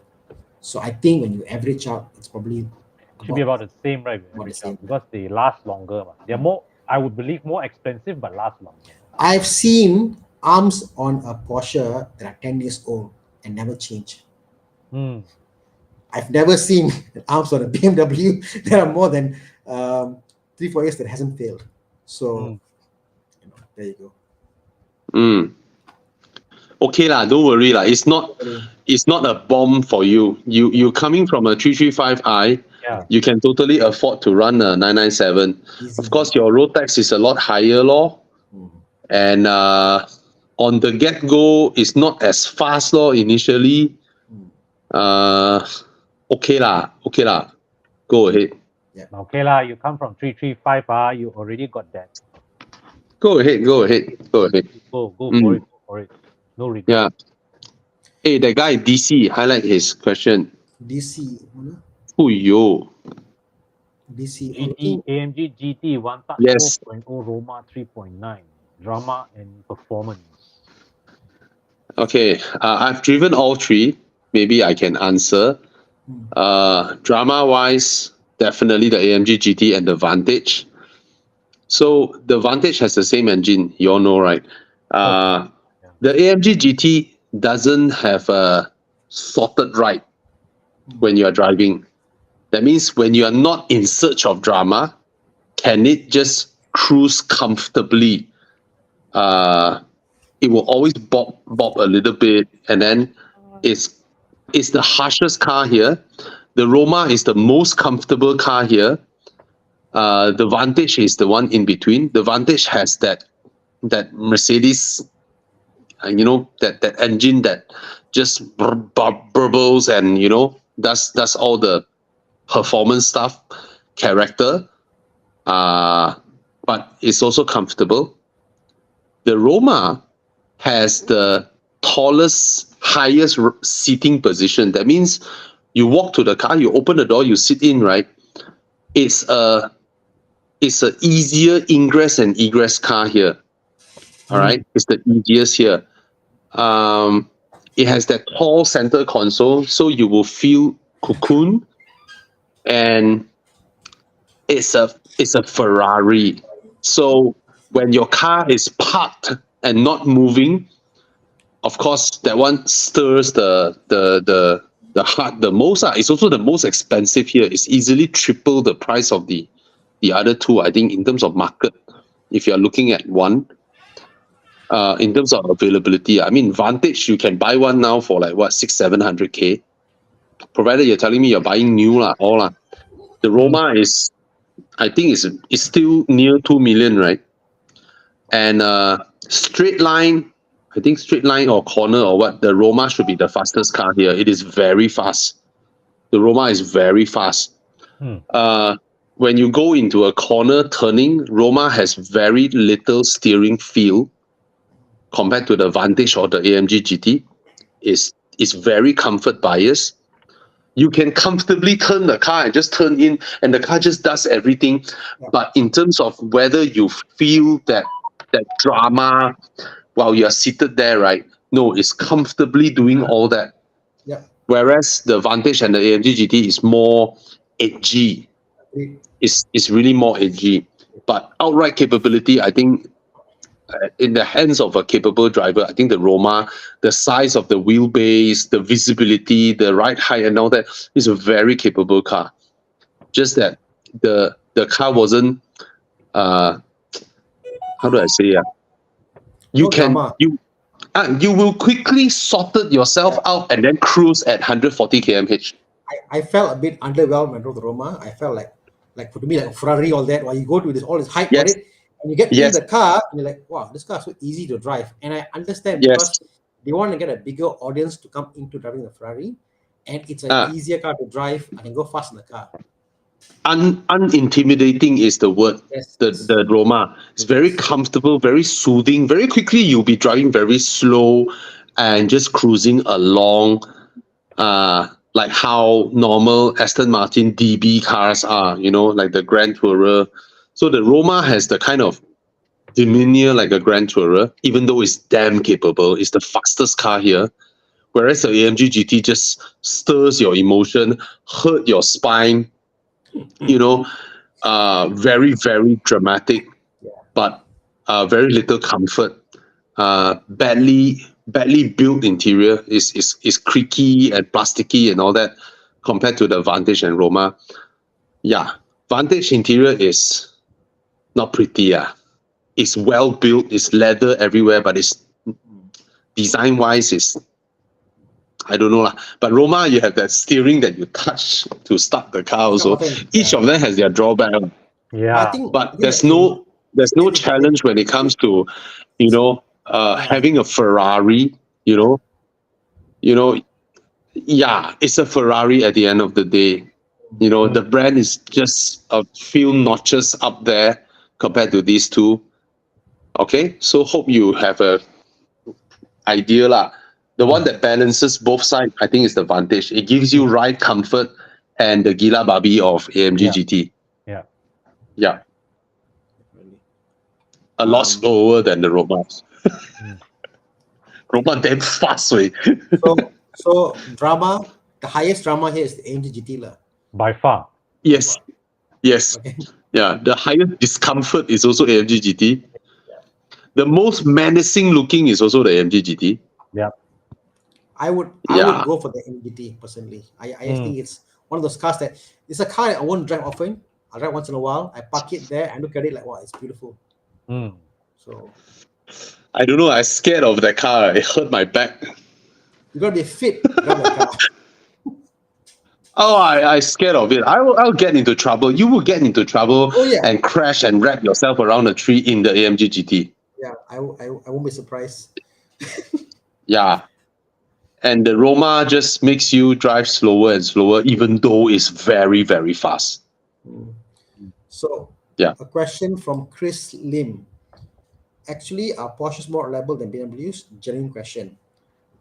My personal take on it, yes. I think the build quality of parts in Porsche, if you look after properly, they are better. They are much more reliable compared to BMW. BMW, the price you pay a BMW obviously is lower. It's not as high quality as a Porsche, you know. But this is more. Purely parts lah. But it is more true for the Porsche sports cars, right? Yeah. 911s, the Boxster. I think the Cayenne has got higher wear and tear. That I agree. I mean, we talk about sports cars like Cayenne has high wear and tear. Bushes, Panamera also. whatever, all high wear. Yeah, Panamera is high wear and tear, crazy wear and tear. You know, I'm talking about the Boxsters, Caymans, 911s, those cars. Oh yeah. I feel that the build quality on those are pretty high, and compared to a BMW because the parts are not same. You know, Different. different. They are really. But I think it's marginal lah. The differences are marginal. Oh yeah, not like double whatever. BMWs are very reliable. Yeah. Yeah, BMWs are reliable and BMW parts are very cheap also. So, macam mana? Yeah. Yeah. I would say passenger cars, if you take out the sports cars of Porsche, just passenger car alone, Maybe I think, Bobby. yeah. Maybe. Yeah.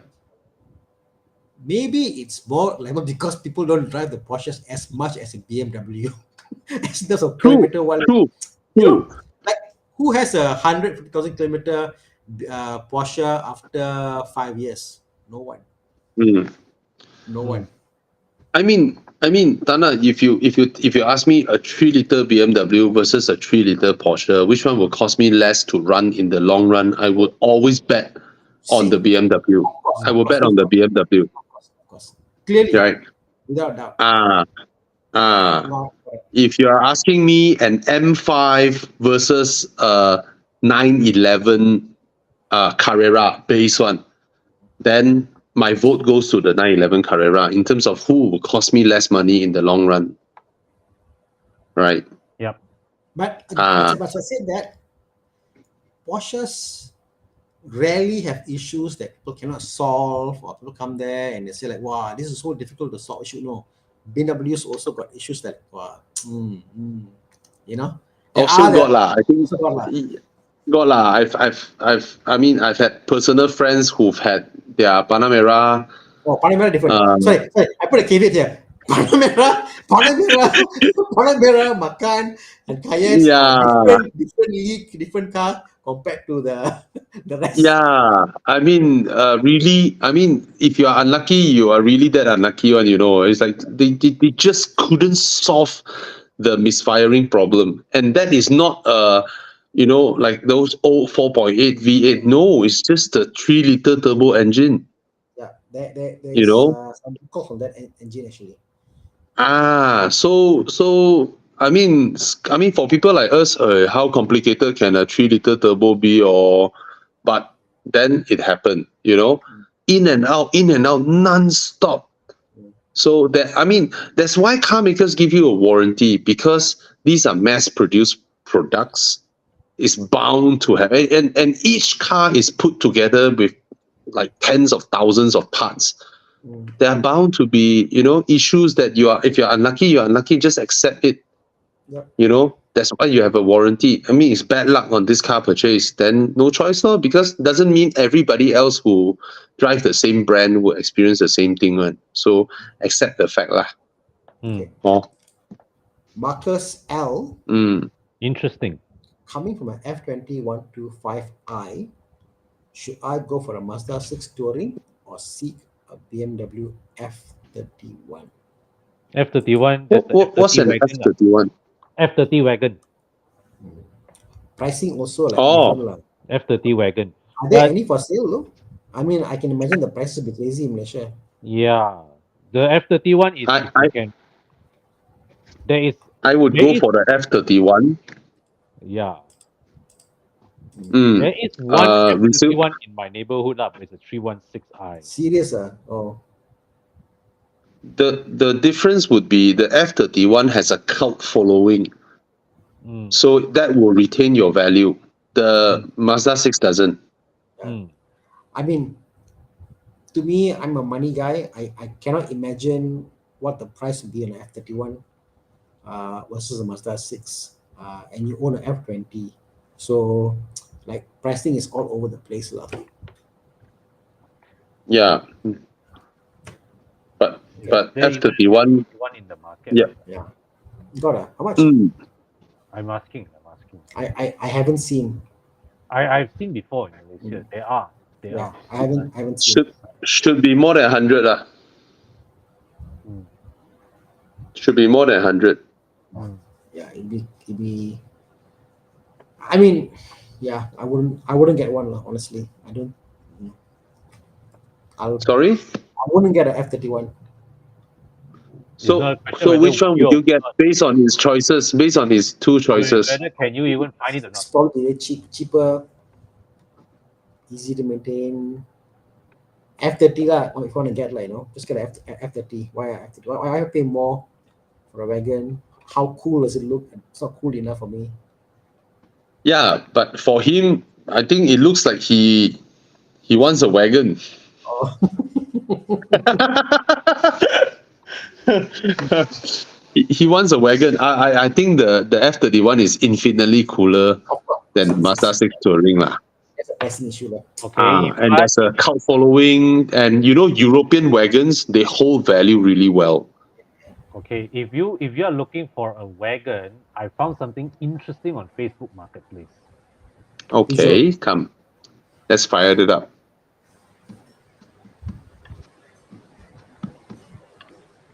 Yeah, Marcus L mentioned the F31 110K.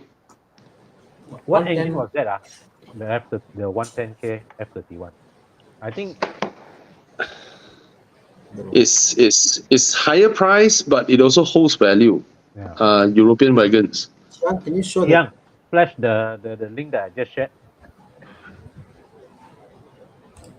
Xiang, 523D.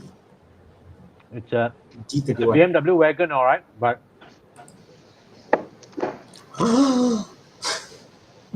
What's that? I can't G31. Let me try to share. I think G30 wagon. How much? 248. 523D. Huh? 248. 248 is 100K more than what he is looking at lah. That's the only BMW wagon I can find at the moment. Share screen. No, 248 you can also get. Yeah. If like that, Kon, there is a super high mileage Audi RS6 for sale at 250K. 180,000 clicks. Wow. And the guy is selling it at 250K. Yeah, it's super high mileage. But it's an Audi RS6 at the end of the day. Yeah. Well, there is an E60 wagon going for 48,000. That's the other end of the spectrum. Oh, that's very nice. The E60, if it has the 335i engine, the whole range, I mean, The it just only- doesn't have an engine that properly is- suits it. They only offer it in There is a the US 35. market, There is a 535 with the 3.0 turbo. but only in US. E60. Huh? US E60 Bobby uh, came US with a only. What is it called? What is it called? Five what? 535 with 535 the N54 N54. engine. the twin turbo. Woo! The US So only. so so if you wanted to, you can buy and swap in. Actually, You possible. buy the US half cut, but actually, that somebody once asked me to help inquire before. It's not a straightforward swap into a right-hand drive E60. It can be done, but it's not a straightforward swap. Oh, I'm sure can Kon, because harness wise, I think it's not an issue. But If you wanted anyone to, can do it, I think Plus Performance can. steering rack, drive shaft. can be done. But I said, I mean, for the price you pay, Mhm. F10 535 is just there for you. Just go ahead and buy that. Cheap also. Yeah. But yeah. Yeah. But F10 isn't as cool as E60 wagon though. True. E60 wagon is cool. What's a cool build? What's the cheapest wagon DM you can get? Yeah. Cheapest wagon. Mm. Then convention E60 wagon How much? 48K. 40 something. Mm. Yeah lor. Mm. That's because it has an NA525 engine, right? Yeah. Yeah. The 2.5 NA 70K. okay lah. Okay, but yeah. Somebody is selling an E46 wagon, Uh, but it's a 318 lah, 42K. Aiyo, lagi teruk the engine. Ask for 30K. Come to me. I'll do for your engine swap. Make it a 3.0. Anyway, for Marcus L, my choice is F31 lah versus Mazda 6 Touring. If you can afford it, yeah, F31 is way cooler. I agree. Yeah, that's my choice lah. I'll be one of the guys coming to see your car. What's in the booth? Looking for a weekend car. You see, if we are looking, so I'm assuming it's for him and his wife. Yeah. Currently eyeing on a Mazda MX-5 Miata. Is it a good choice? Yes. Yeah. Yes. Yes. Should get. Is there a better choice out there? The newest one. Buy the cheapest one. Because the cheapest one would be around, if you're lucky, it should be around 130, 120, 130,000. And it will hold there for a very long time. Don't worry about the year because these are simple Japanese passenger car engines. Very easy to maintain, very easy to fix. Just buy the cheapest one still available for loan. And 128K, perfect. You'll be very happy with the car. Don't try and buy I want a slightly newer one. I understand that, but those are around 180K, 190K, which is okay, but you have 60, 70K to loss lah. But if you buy a 128, right, it's gonna hold there for a very long time. Sorry? There's a 50% chance if you buy a low mileage new recon car, the car is actually a high mileage new recon car. Oh, definitely. Yeah. But MX-5 is not Alphard valve fire. Alphard valve fire is a confirmed case. No such thing as low mileage Alphard valve fire. All right. But MX-5 there may be a chance, even though every one of them say it's low mileage. So, I don't believe. but it's Japanese car lah. It's a simple Mazda lah. So, for me, I will buy the cheapest one. 120K, then I lose nothing over the next 4 years, 5 years of owning it. I lose absolutely nothing. Yeah. And I can enjoy my car. Amir asked, there's a video that you think you shared on the guy who's ruined the steering wheel of the Porsche. You saw the video? On Horizon? Yes. I have no. I think it's become a thing now. on social media, people do things that they will not use, but they do it because people see like, wow, it's being destroyed for the fun of it. So Yeah. it's Yeah, like a yeah. It's I trend, think it's a stupid video people do nowadays. Yeah. yeah. Uh, Andy T asks this question: what would be the main deciding factors for a family man choosing between a 530 and a 740 LE, both 2017? The cost of the battery in yeah. the next 4 years.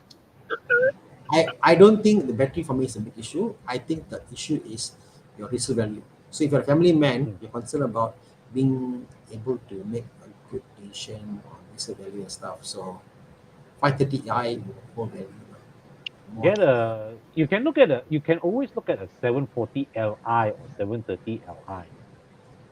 no, but the Why not? 7 series is going to come with higher maintenance suspensions Mm. and things.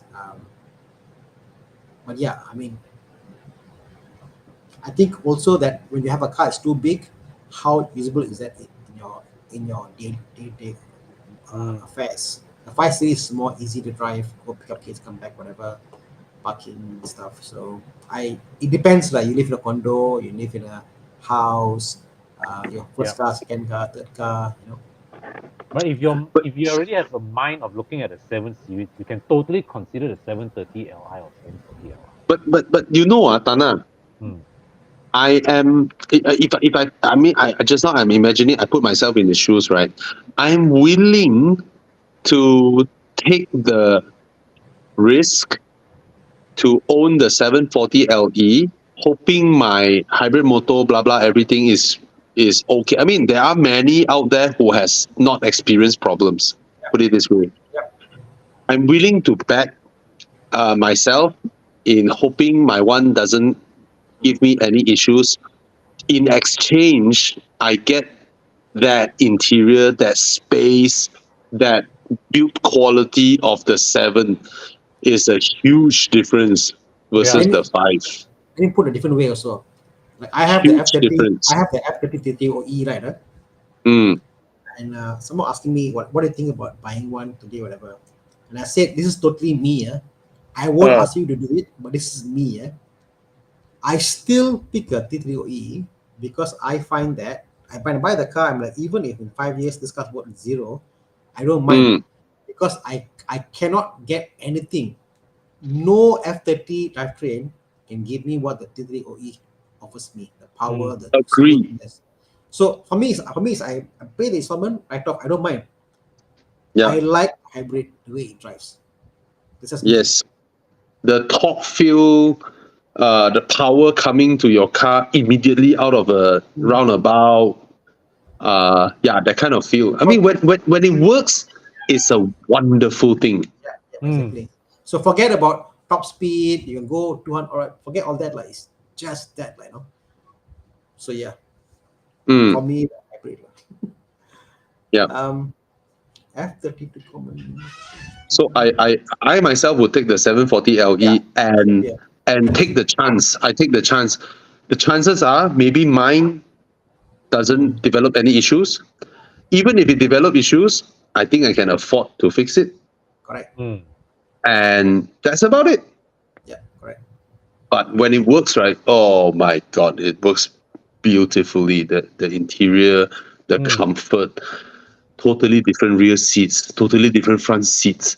I don't get that crap leather that they give you in the 5 Series, the Mm. crappy crap BMW leather. I get the proper Napa leather in the 7 Series. Oh, it's so nice. Yeah. Yeah. Prakash now drives a G12 but Oh, obviously it's the Li. But yeah, it's yeah. nice. It's so nice. The interior is so nice.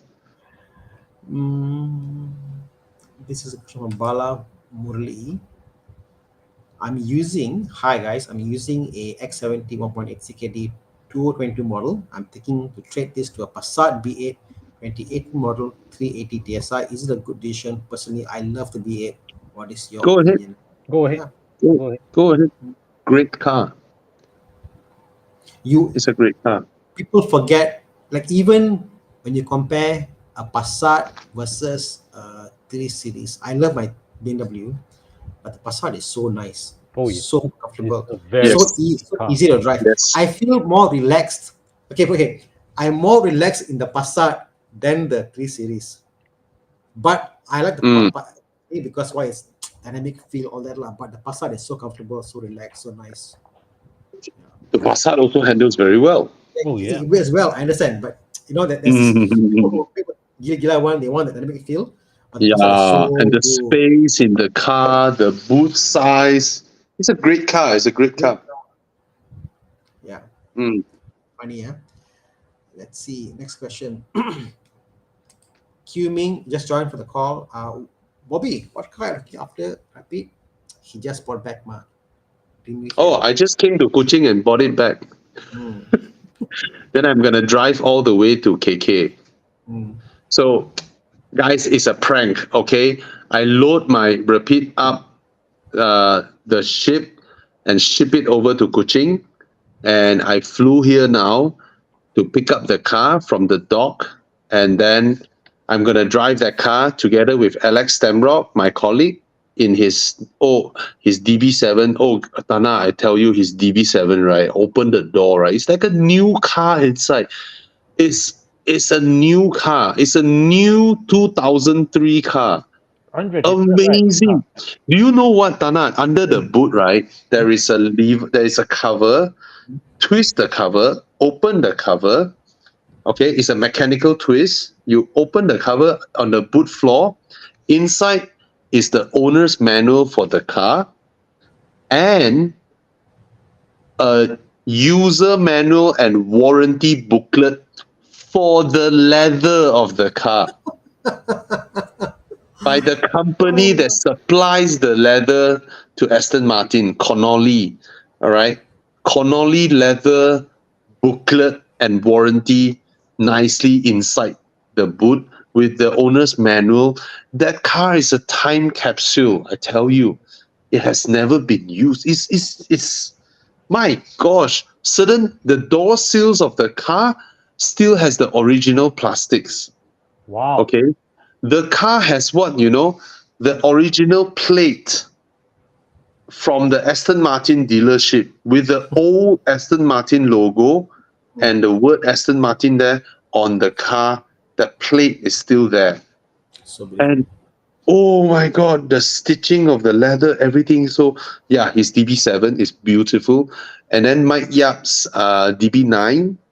And we're gonna drive from Kuching to KK.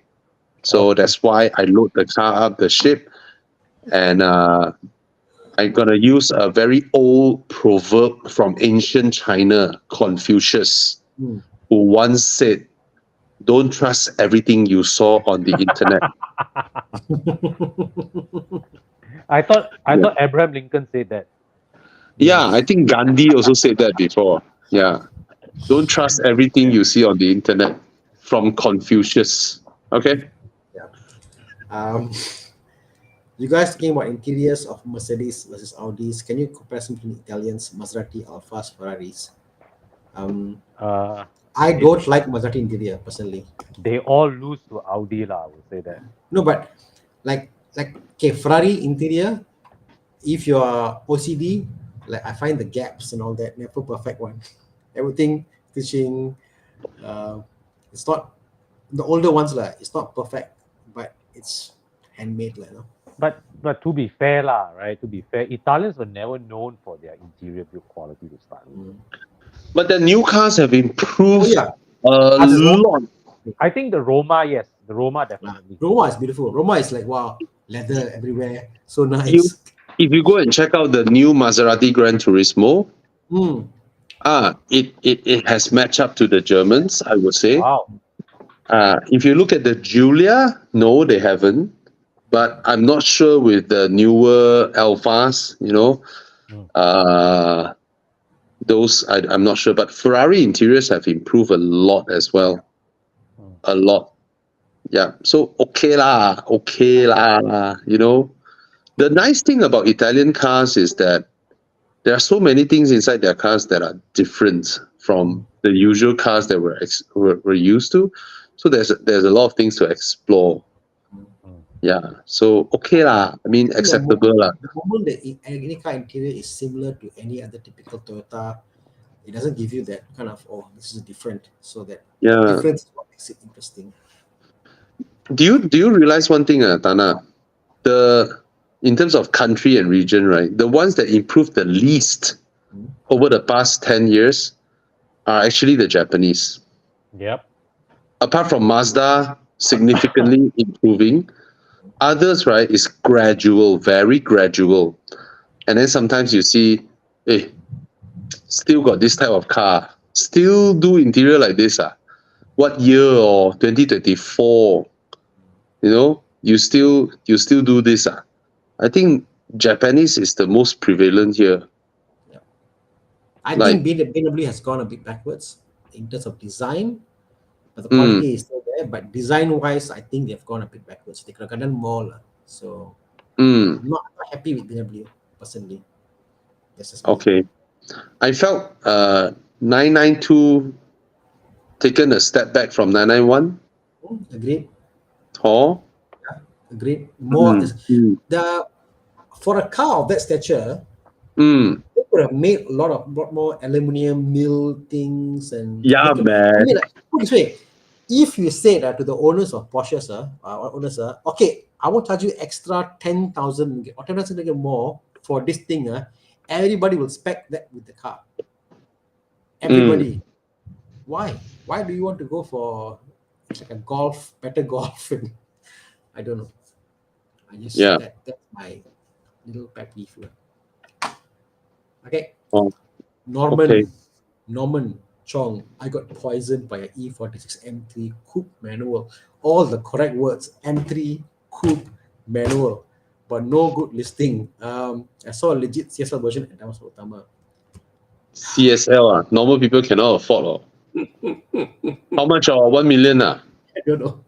I've never seen a CSL before in my life. I've seen it, but I don't think the owner is selling. And if he's selling, what, 1 million? Will you buy?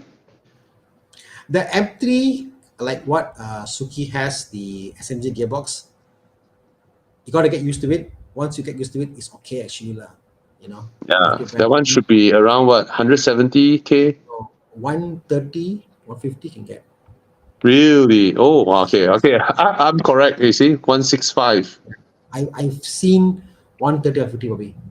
So Yeah, with trading price lah. definitely there will be some lah, but yeah, I think prices are slowly going up. It's Yeah, nice. I mean, CSL, you can only dream lah, bro. I mean, if the owner sell, will you buy? The value is crazy way, the CSL. Personally, I find a way the E46 M3, although it's probably one of the best handling M3, like old classic car, whatever. Yeah. For the build quality, interior, and the price that's currently being traded now, I'll go for the E93. Because E93 is about, you can get 150, 180K. Yeah. I'm seeing Proper what interior. The chassis is tighter chassis. Yeah, that's my pick. E46 plastic is still there, bro. The plastic stuff is still there. It is Crack here, crack there, can crack hear. everywhere. Click, alamak. The seat, the seatbelt mechanism on the seat Will fail. confirm crack. See, 100%. You see, 139 for a M3. Obviously, it's coupe 992. Yeah, like I would get the E92 lah, honestly. Although if you're a track kaki, maybe you want handling and all that, yeah, go for the 186. Okay. Given an option between the GT86 and the MX5, what would you go for? Both manual, 2019, about the same price. I won't buy a 2019 GT86 first and foremost, nor will I pay that kind of pricing. I'll buy the oldest one I can get. Yep. At 100K. Manual, I will go for 86. MX5, I will go auto. So, Lichikong today went to see one, the one that you shared earlier. He said, the silver one. Yeah, correct. Not amount of cracks in the forest cabin interior. I mean, yeah, I mean, Exactly. bro, I tell you, like to find a proper E46 interior, perfect condition is hard. The plastics are not good quality because that year 2000, 2001 plastics just brittle and not that great, you know. Yeah, Mm. the European, Yeah. right? If you're Yeah. okay with that, then you can go. And that's 70K, correct? Mm. Tamaw lah. Ayo, 70K. Cannot lah. I can't see that as a 70K car, man. Unfortunately. Okay, where were we? A7. Okay, so yeah, for MX5 and Mm. E86, I would go for a older E86. If it's a Me too. MX5, budget was there to go for that higher price point. I'll say get a convertible and get an MX5. Get the cheapest one still available for loan. No need to buy a 2019, 2020, and then you spend 160, 170K. It's a Japanese car. What the maintenance going to be nothing much, honestly. Yeah, man. Yeah, man. Mm, Thana say it is Marcus says because you're in a T30E, yeah, true. We always want to tekan the car. It's so powerful, so nice. Justin Tang, why no love for the E92 335i? Hey, a lot of love, eh? Yeah. Where is he? Yeah, it's a lot of Justin love. Tang. But if you Yeah. go to it's about now trading at about 70, 80K. If you go for the DCT, yeah, it's about 80K. If you go with the earlier one, the torque converter, it's Mm. about 70K, 60K. They're nice, definitely. But end of the day, M3 is M3. Oh. Yeah, but an easy mod on the just an easy mod on the 335i, you're faster than the M3. No, T35i is a faster car than the M3 for sure, without a doubt. Yeah. But if you are in the range of 100 odd K, you can afford. You want to buy a car that won't depreciate. My Yeah. take is if you get 150K or 80K to spend, guys, buy the E93 M3 V8. Your money won't go anywhere. It's locked. It's locked in FD. Won't depreciate. It's just there. You know, you buy a T35i, this car will depreciate and keep depreciating. So, one of those things.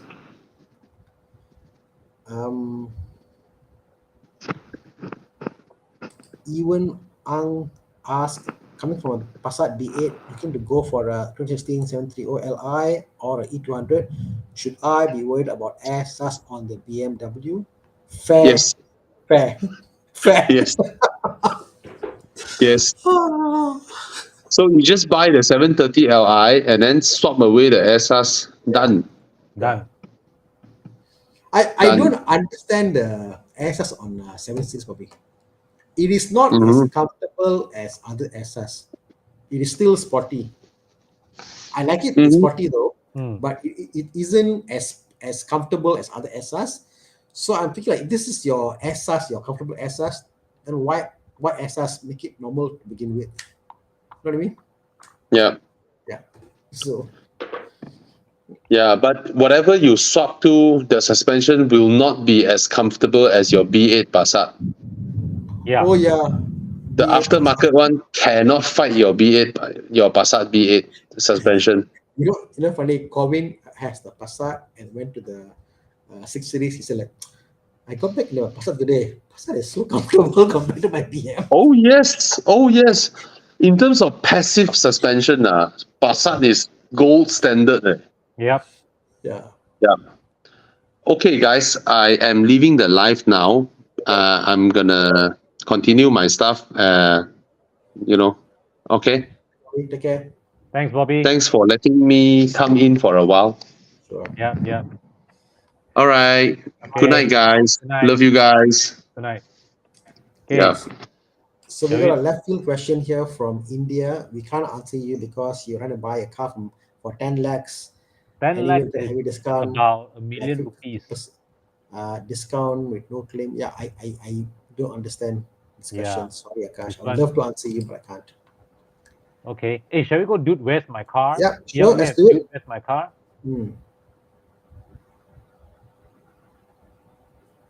Guys, if you just scan on the QR code there, we'll get on answering different questions. Okay.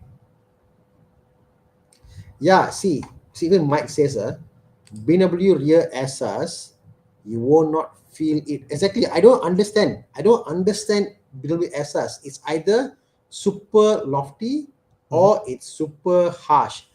Example, even the 6 Series, the F12 that Bobby has, Yeah. it's either, and that's not SR by the way, it's either super body or super sporty. So I don't understand BMW's this comfort suspension they have.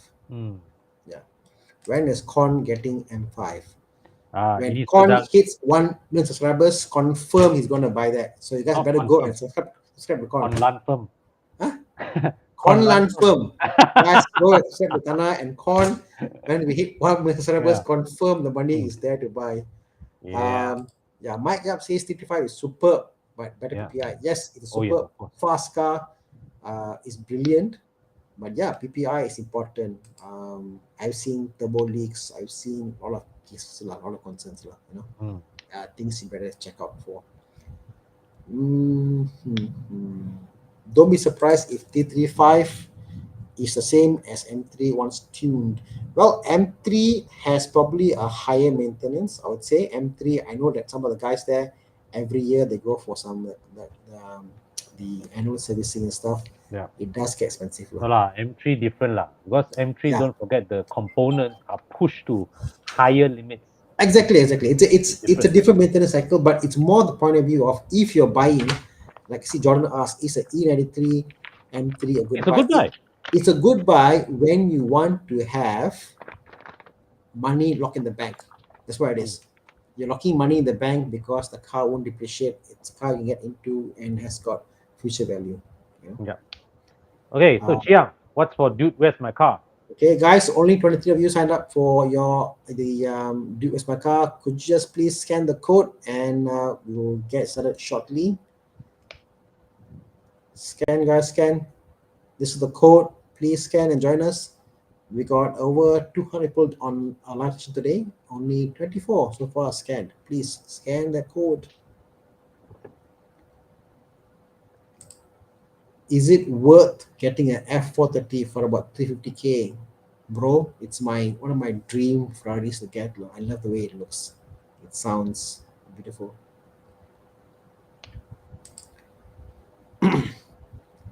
Okay, I'm gonna give a couple of minutes before they join us. How many people? 34 now. Let's get 50 people to join us for the live session. Guys, then faster scan. Yeah.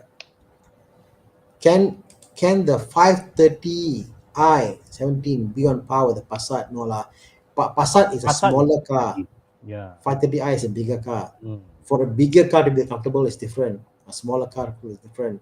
The feel, what you get in the seats and all that, 530i is definitely much more comfortable. Passat really is the gold standard for passive suspension. Yeah, for a car that size, the price you get for and what they deliver, it's just beautiful. Yeah. Okay, we're just about to hit our mark before we're going to start. Yes, we're going to start round 1. Chia, can we get cracking?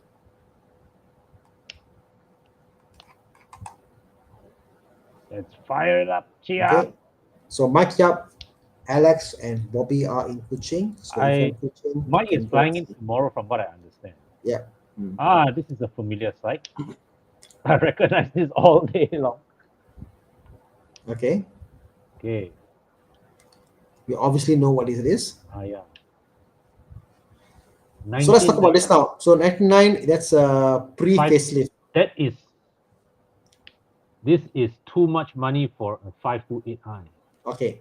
So let's just, before this, let's move on here. What is a good price for a 528i 99, Bobby? Sorry, Kon. I would say if it's if the condition really is buy and drive I would say 15 to 18K is a fair price. Yeah, and again, the rims is rims, other options, interior, those are plus points. But yeah, this one looks sorted, very nice. Yeah. Good color also. This car is very Okay. very interestingly modded. Okay. 211, 210. Hi. Ah, 210 is easy choice lah. yeah lah. Any day, bro. Come on lah. Eat at Any night day. lah. E39 any day lah. Yeah lah. Anybody pick the Mercedes?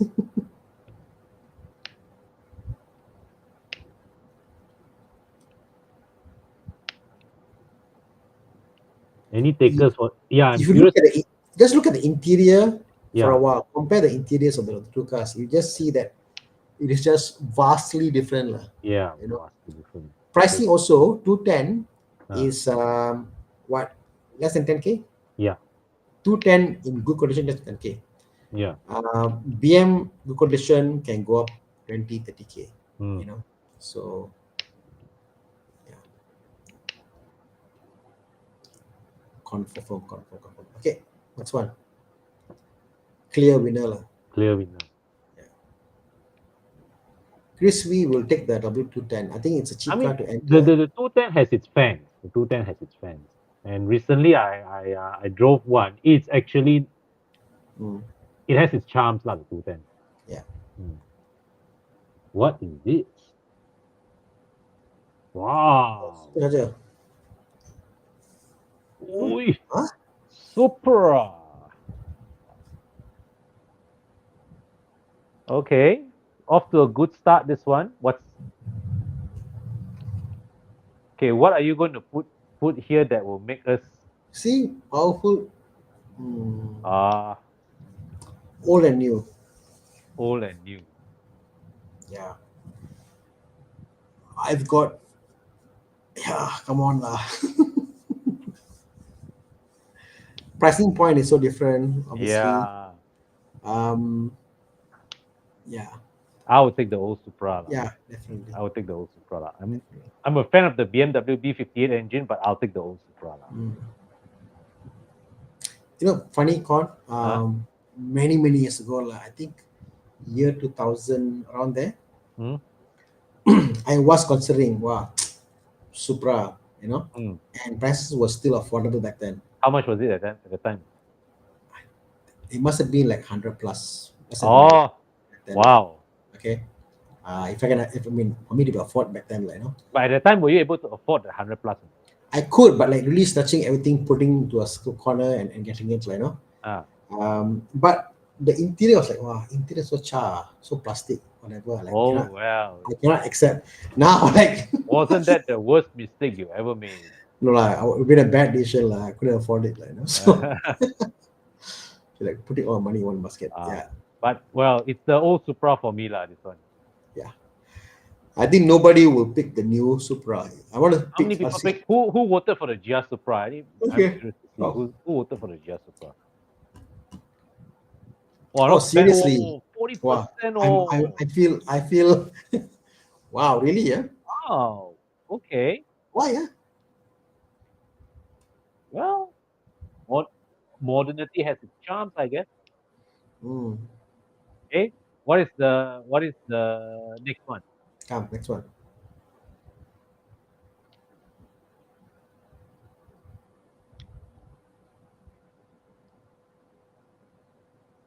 Yeah, so he bought a 2.0 Supra. Yes, I agree.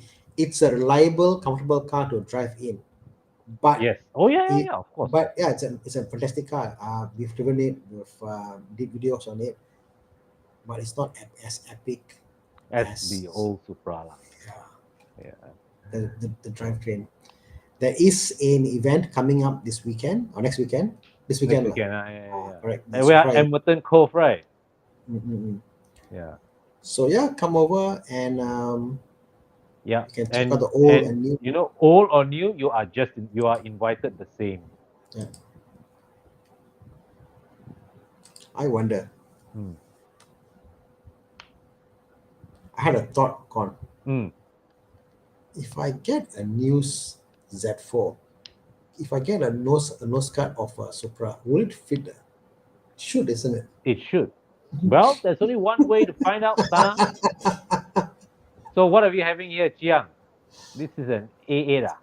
It's a A8. It's a A8. The center console is A8 lah. Okay. Could be a S8 actually. Oh yeah, could be. Let's find out. Because the steering. Oh yeah. S8. S8 4-liter versus oh, this is a Bobby question lah. Okay. Okay. Okay. V8 Uh, Audi S8 versus. uh, That's a okay. repeat. So Ah, I think what would Bobby pick between the two? Well, I think the S8 will be a more comfortable drive if you're having for people, whatever. But the Rapid obviously is much but more. Chiang, Yeah, S8 and repeat. What are they the same price now? no, they're not. I think it's the question was if you think about the Cannonball Run, they do in America, they'll take the S8s or A8s, S8 like, no, and they'll make it like stock looking, and they'll do the Cannonball runs in the S8 versus on the Rapid, like, no. So if you're doing a drive like what Bobby's doing, like 2000 km and across and all these periods, the S8 is probably what they'll pick to do those kind of runs, right? No, Rapid has the capability because you got 4-seater can do and all that, but it's definitely something else, lah. You know. But I It's think also I amazing. do think in the context of what the East Malaysia drive that they're doing, right? I believe the S8 would be the more comfortable car. Yeah, definitely. If I had to go for a drive like what Bobby's doing, I would have picked the S8. Yeah. But obviously, if you an option to buy either one of them, or The repeat all day long, man. without a doubt. Yeah.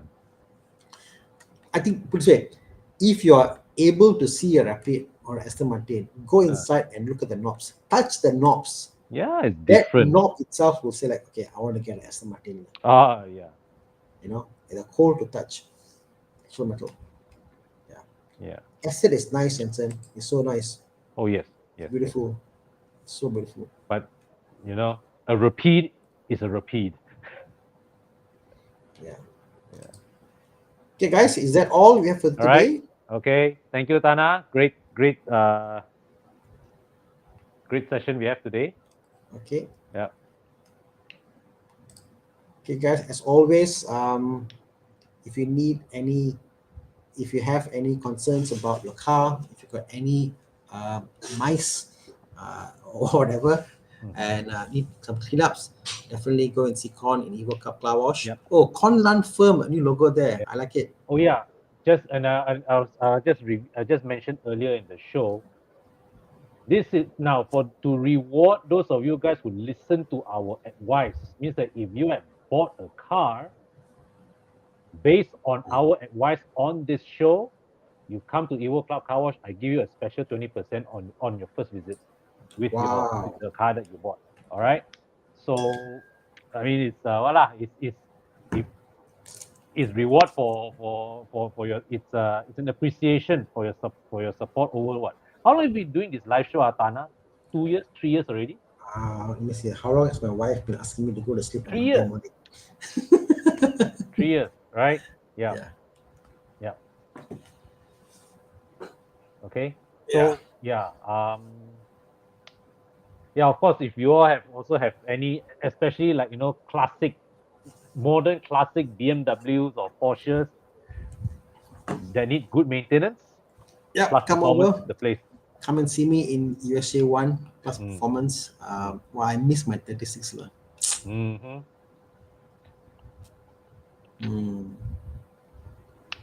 I don't know, what's your next car? Is there anything in the horizon now on your next car? My next car, actually, the next car I would probably want to get something like a workhorse, before I go for my M5, right? Okay, what's a workhorse? Something like a 320D or a 520D as a workhorse. 320D or a 520D? Something to just, because now, right, I do a lot of, traveling. Yeah, so a 320D, 520D to me makes a lot of sense. I see you in a 520D F10. Yeah. Yeah. It's not bad. And now these things are going for damn good prices, eh? This is a bit high, like 82K. I think it's much lower. Oh yeah. I think it's at the price low. 40K, 50K. 40K, 50K. There's a bit of servicing, injectors, main pulley, those things get sorted. Then the car will be fantastic, you know. Yep. And it pulls hard one. It pulls hard. Very nice. I'm thinking. What would you get for it? You're thinking what? I'm thinking. I mean, obviously, I got cars that they're there and cars that I don't use and it's parked, whatever. I'm thinking about also the fuel. Like, see, the thing is, I'm also thinking about you, like fuel. Like fuel prices going to come up. I need a workhorse to go around, and fuel is going to be crazy. I'm thinking about putting my Ford Focus TDCi back to active service. The white one, right? White one, correct. So I'm thinking about what if I use that? Because you're right, fuel is going to go up, and I need to travel up and down. I need a diesel to go up and down. I'm thinking about this, or I don't know. That's not for daily work. No. Daily is definitely the Ford Focus, you know. There's another car there I won't talk about, but yeah, for daily work. Not your 330E, are we? That's my wife's car. She uses that on a daily basis, you know. Yeah. I think what about your E90? Your E90 also pretty. I mean, E90, bro. Okay, E90. Anybody wants E90? E90 drinks fuel like mad. The reality is, it's a good car, but it's not fuel efficient car at all. Any turbo car is way more fuel efficient than a NA car. That is the reality of things. When you pay, cars are cheap, it's fine, but they're not as fuel efficient. And I think fuel is going to be a big issue in the next coming months as we get the subsidy removed. And I know, Kon, you poured 97 all the while. I poured 95 all the while, even on my Porsche. I just used that an octave booster and it's fine. So yeah, question about the E38. E38 is fantastic. Prices are here and there. They're all over. My 38 is also for sale. If you want, please come and talk to me and queue up. How's my E36 project going along? But the coupe is ready. It's for sale now. Yeah, it's good. And my other 36s, convertible is going to come back up to be active service. The manual is sold. Yeah, this is for sale. The manual, I'm making another one. I'm making another manual for use. 3 to 3 fuel mileage 55 550. Yeah, no lah. Mine is low because I do a lot of town driving, kids, whatever. I'm happy to get 300 plus on my car. You see, the thing with the BMW inline 6 is there, right? If you do a lot of town driving, these things are 13. You see, these things are 13. CK, your driving city driving is it from, let's say, from Kota Damansara to KL and far is different versus I go like from Ampang to Bangsa to Subang, to all the traffic areas, stop go. Yeah, it's different. Stop go. These cars are they drink like fish one. 300 per is fantastic already. That's the okay lah. Hey, then for me, I also get about 400 and mind you, I drive as in I drive full. I push the car. I don't really like baby. I don't care about fuel. I just drive the car as I want power to go. I go. I don't think about my fuel efficiency is going to go up. I press harder. No, none of that. I just drive the car. You know. So yeah. You know. Okay, guys. Catch you again. Okay. Great having. Yeah. Bye bye. Bye bye. Good night.